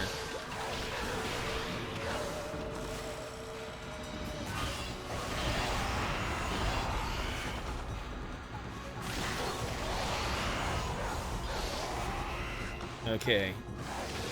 Now, okay, you said the floating thing, which I tried, and I've apparently been really terrible at all of my brush stroking. When you started watching Bad Rap, he was wearing hats, Bowser snapbacks. Oh, man. Oh, heck yeah, Tokyo Swift. Modding the SNES Classic is the way to go. I doubled the amount of games on mine because I feel like it's kind of wasteful to just like pack it to the brim with games. So my thought is I'm just going to fill it to the brim with games that I would play, the games that bring me the most pleasure. And yeah, so I got my NES Classic up to 60 games, and I got my SNES Classic up to 42 games, and I don't pull them out too often, but they are a good time. All the classic Mortal Kombats. Combat King, out of all the home conversions of Mortal Kombat, which were your favorites? Oh, gotta do it just as they're eating upwards. Got it, Alley Cat. Maybe next time. Like almost after they stop jittering. Got it. If you get your GBA class for is a hack for buck time that lets you use the shoulder button to adjust the sunlight. Check out Look Mom No Computer on YouTube. Oh, I haven't heard of that guy.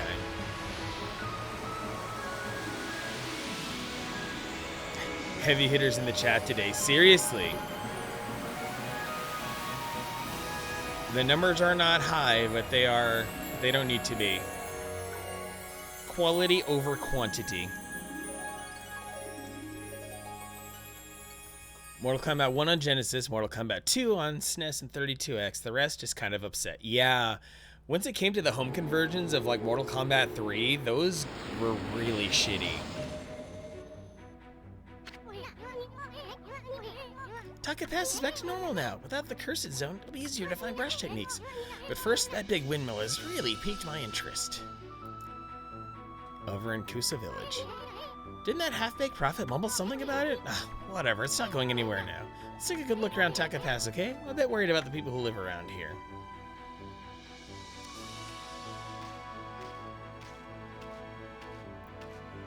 My eyes, yeah.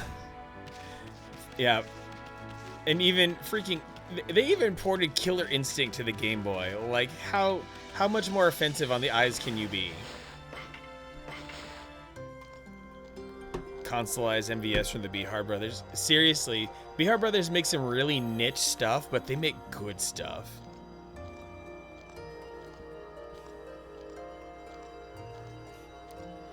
Ali straight, but Soyoka is hot.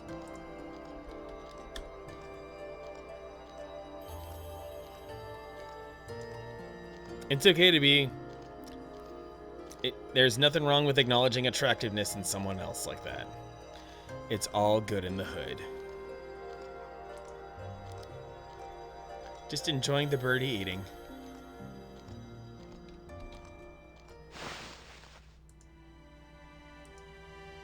Her peach buns. As the original series moderator for Mortal Kombat on Speedrun, I've actually bought and played 95% of the MK console ports. I've seen some things, man. Oh shit. Wasn't there a fucking Mortal Kombat for the Tiger Gamecom? I remember that existing and it being incredibly shitty. Runs back into the woods.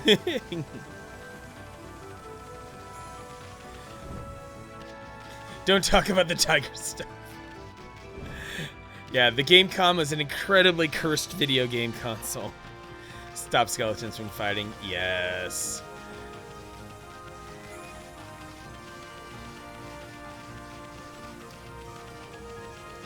Oh. It's time to let it whip again? The end gauge was cursed? Yes, it was. The end gauge was incredibly cursed. I don't know if it's ever been real, but someone put out a very plausible theory that the end gauge was someone playing a giant prank with its design and making it resemble Goatsy, as in for all of you internet veterans who ever visited goatsy.cx. That's what the Nokia N-Gage ended up being like. Those are the only Resident Evil games that Drac hasn't played. Because otherwise, I do rather trust that you've played all the other Resident Evils.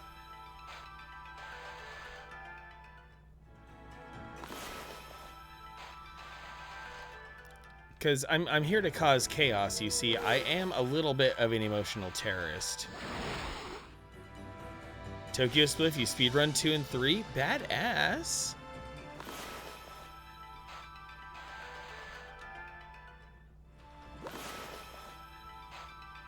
I invoke hell because retro gaming is all about knowing where we were, where we came from, and how we got here. And being able to think about stuff like the Gamecom, which I think even had, if I'm not mistaken, which I think even had a Duke Nukem conversion, then yes, it's important to talk about the failures.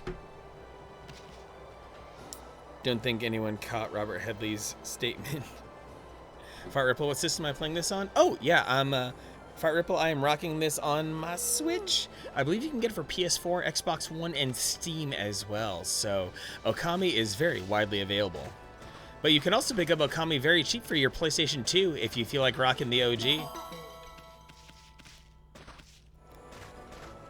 Oh, they ported Sub-Zero Mythologies. They ported Mythologies for the Tiger handle. Wow.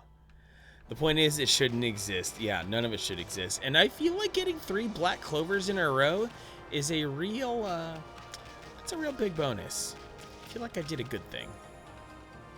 Wait. Was this entire exercise completely so I could come up here and grab these clovers? I have not at all figured out what to do with the clovers. There's not been a single entity that has dared even remotely inform me about these clovers. I will let these remain a mystery for now, especially because I'm probably still like 40% of the way through the game. I still have a long way to go. Maybe even a third at best. Oh wow. That's a long whip.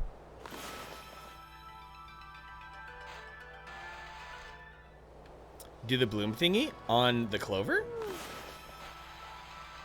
Oh, they literally never tell you about the clovers. What? I turned them from black to green and...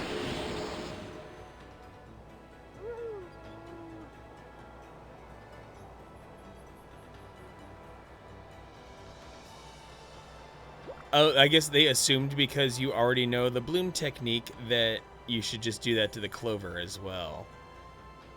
I mean, on one hand, I kind of understand how they kind of train you to just like, oh, hey, draw a circle around all plant life and rock it that way.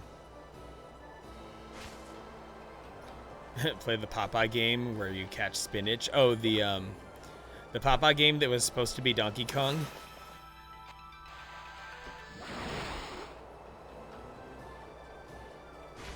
Oh, what?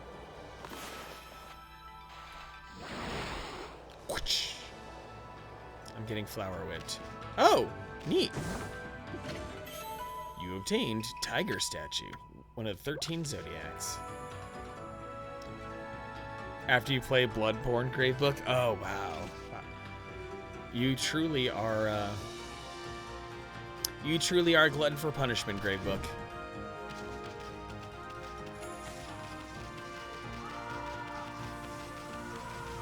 Oh yeah, Mortal Shell, the new game. I've seen a lot of streamers play it lately.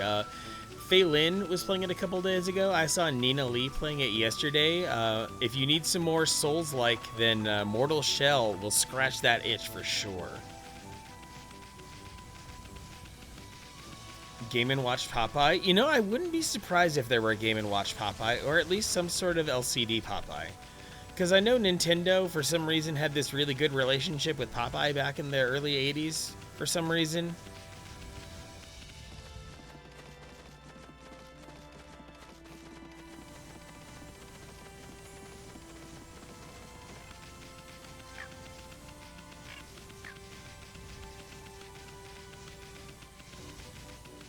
Also have Salt and Sanctuary because of Crimson. Yeah, Crimson was...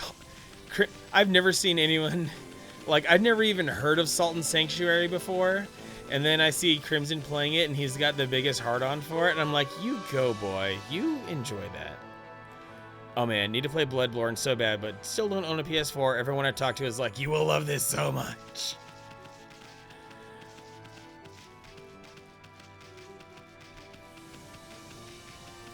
Yeah, I mean, Bloodborne is definitely a drag tactics kind of game, without a doubt. Moles! Hey, hey, hey, stop right there. How dare you walk around out here without permission?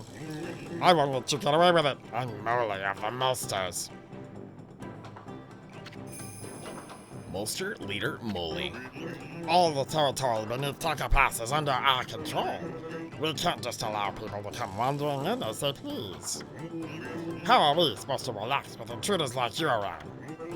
I'll have to get you to leave some of that behind to make up for it. You know what I mean? That gold-colored thing used in shops. Huh? Oh, I get it. You're just a pack of thieves extorting money. Well, pigs will fly before you shake us down. We should teach you a lesson. Ha ha ha, you got some nerve. Fine, if that's the way you want it. You'll regret this. Come on, men. Monsters, the special dust cloud formation. Yeah, I think... Oh, I'm literally playing whack-a-mole here. It'll take a lot more than that to help me. If you want to fight, let's fight properly.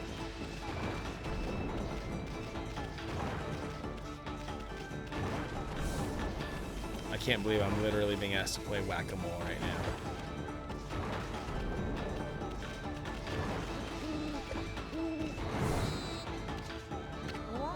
Ha! We won't let you at the boss.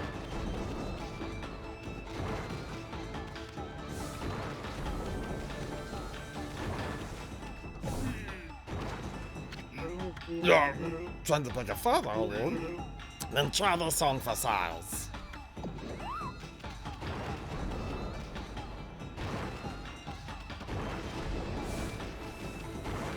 Abyss Odyssey.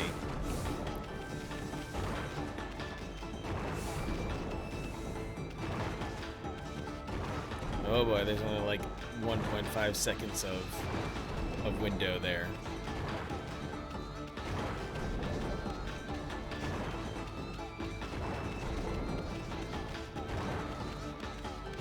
Can I just get one quick visual?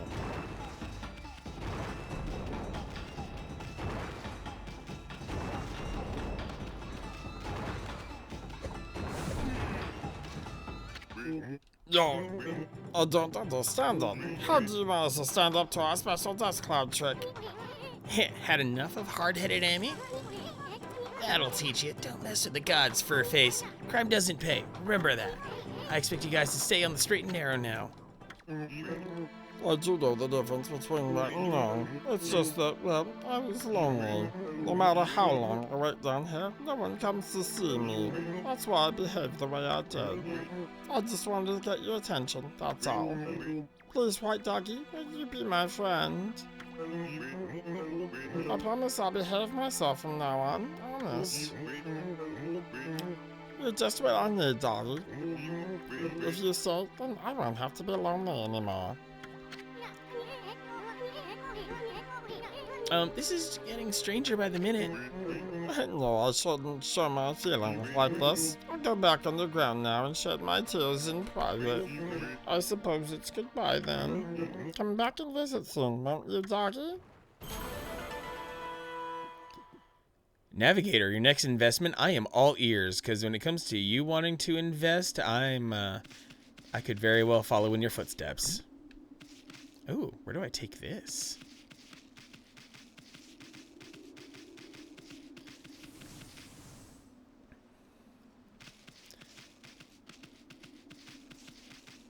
Ah, the MVS Super Gun. Going full Neo Geo. That'll be hot. A Gravebook stream! Oh my.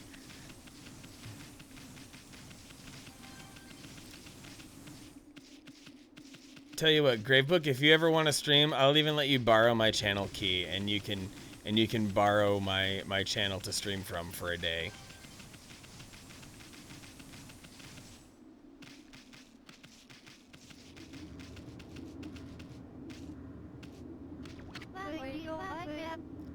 I don't understand. The Mermaid Spring's always given us such lovely fresh water. How can it dry up all of a sudden? Pick up an MVS 1C. Get the HAP switching power supply and the Bihar Brothers Shogun. Oh. Jermo, you can borrow D's nuts. Plus the Brook PS3 and Ford and Neo Geo converter. Ooh, tasty. Okay, oh, Greybook, you're setting up to stream from the PS4. Gotcha. Okay. Certainly, you know, use your own channel for what's good. Yeah, Jermo and his incredible titty action get me banned. Why don't you just start up an OnlyFans, Jermo? If you've got some titties that are so bomb, you might as well start making money off them. Right to Sasa Sanctuary, straight to City Checkpoint. Well, I think this is what I need. A cool 200 to 230. Dang, Navigator, that's a really good price to get all in like that.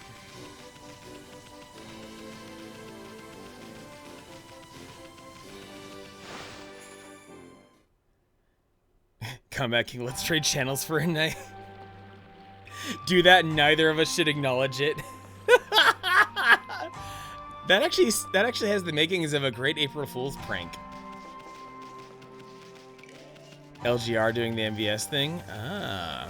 Wait, do I still have the thing? Oh, I don't have the thing. I don't even remember where I was supposed to do with that. Well.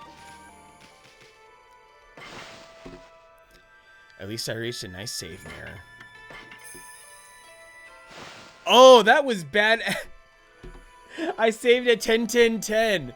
That I think that means going out on top. I think that means. Oh man. Let's hang on to the idea until April Fool's, yes. Me and the Combat King will just swap stream keys on the sly one day and then just show up on each other's channels without any sort of. But I mean, maybe there's the option to like squad stream it as well, so that we at least have like a modest link to each other so that people can figure out what's going on. But I figure like also that giving people some rope like that is also takes away from the comedy. And then one of us rating the other afterwards. Yes. Wow, Navigator just put together right off the cuff a $200 MVS solution. That's pretty awesome. And well, you guys, now that I've been able to hit that save, I think it's time. I think it's time to wind it down. I think it's time to be grateful. I think it's time to wish you all a good night and sweet dreams and amazing energy tonight. One of the best. Like, I had an awesome Tuesday, and then I'm having an awesome Friday here. Like, freaking amazing. Combat King, Rikaku, Itty Bitty Ruby, Navigator, all thanks for the subs and stuff. You guys all rocked it hard.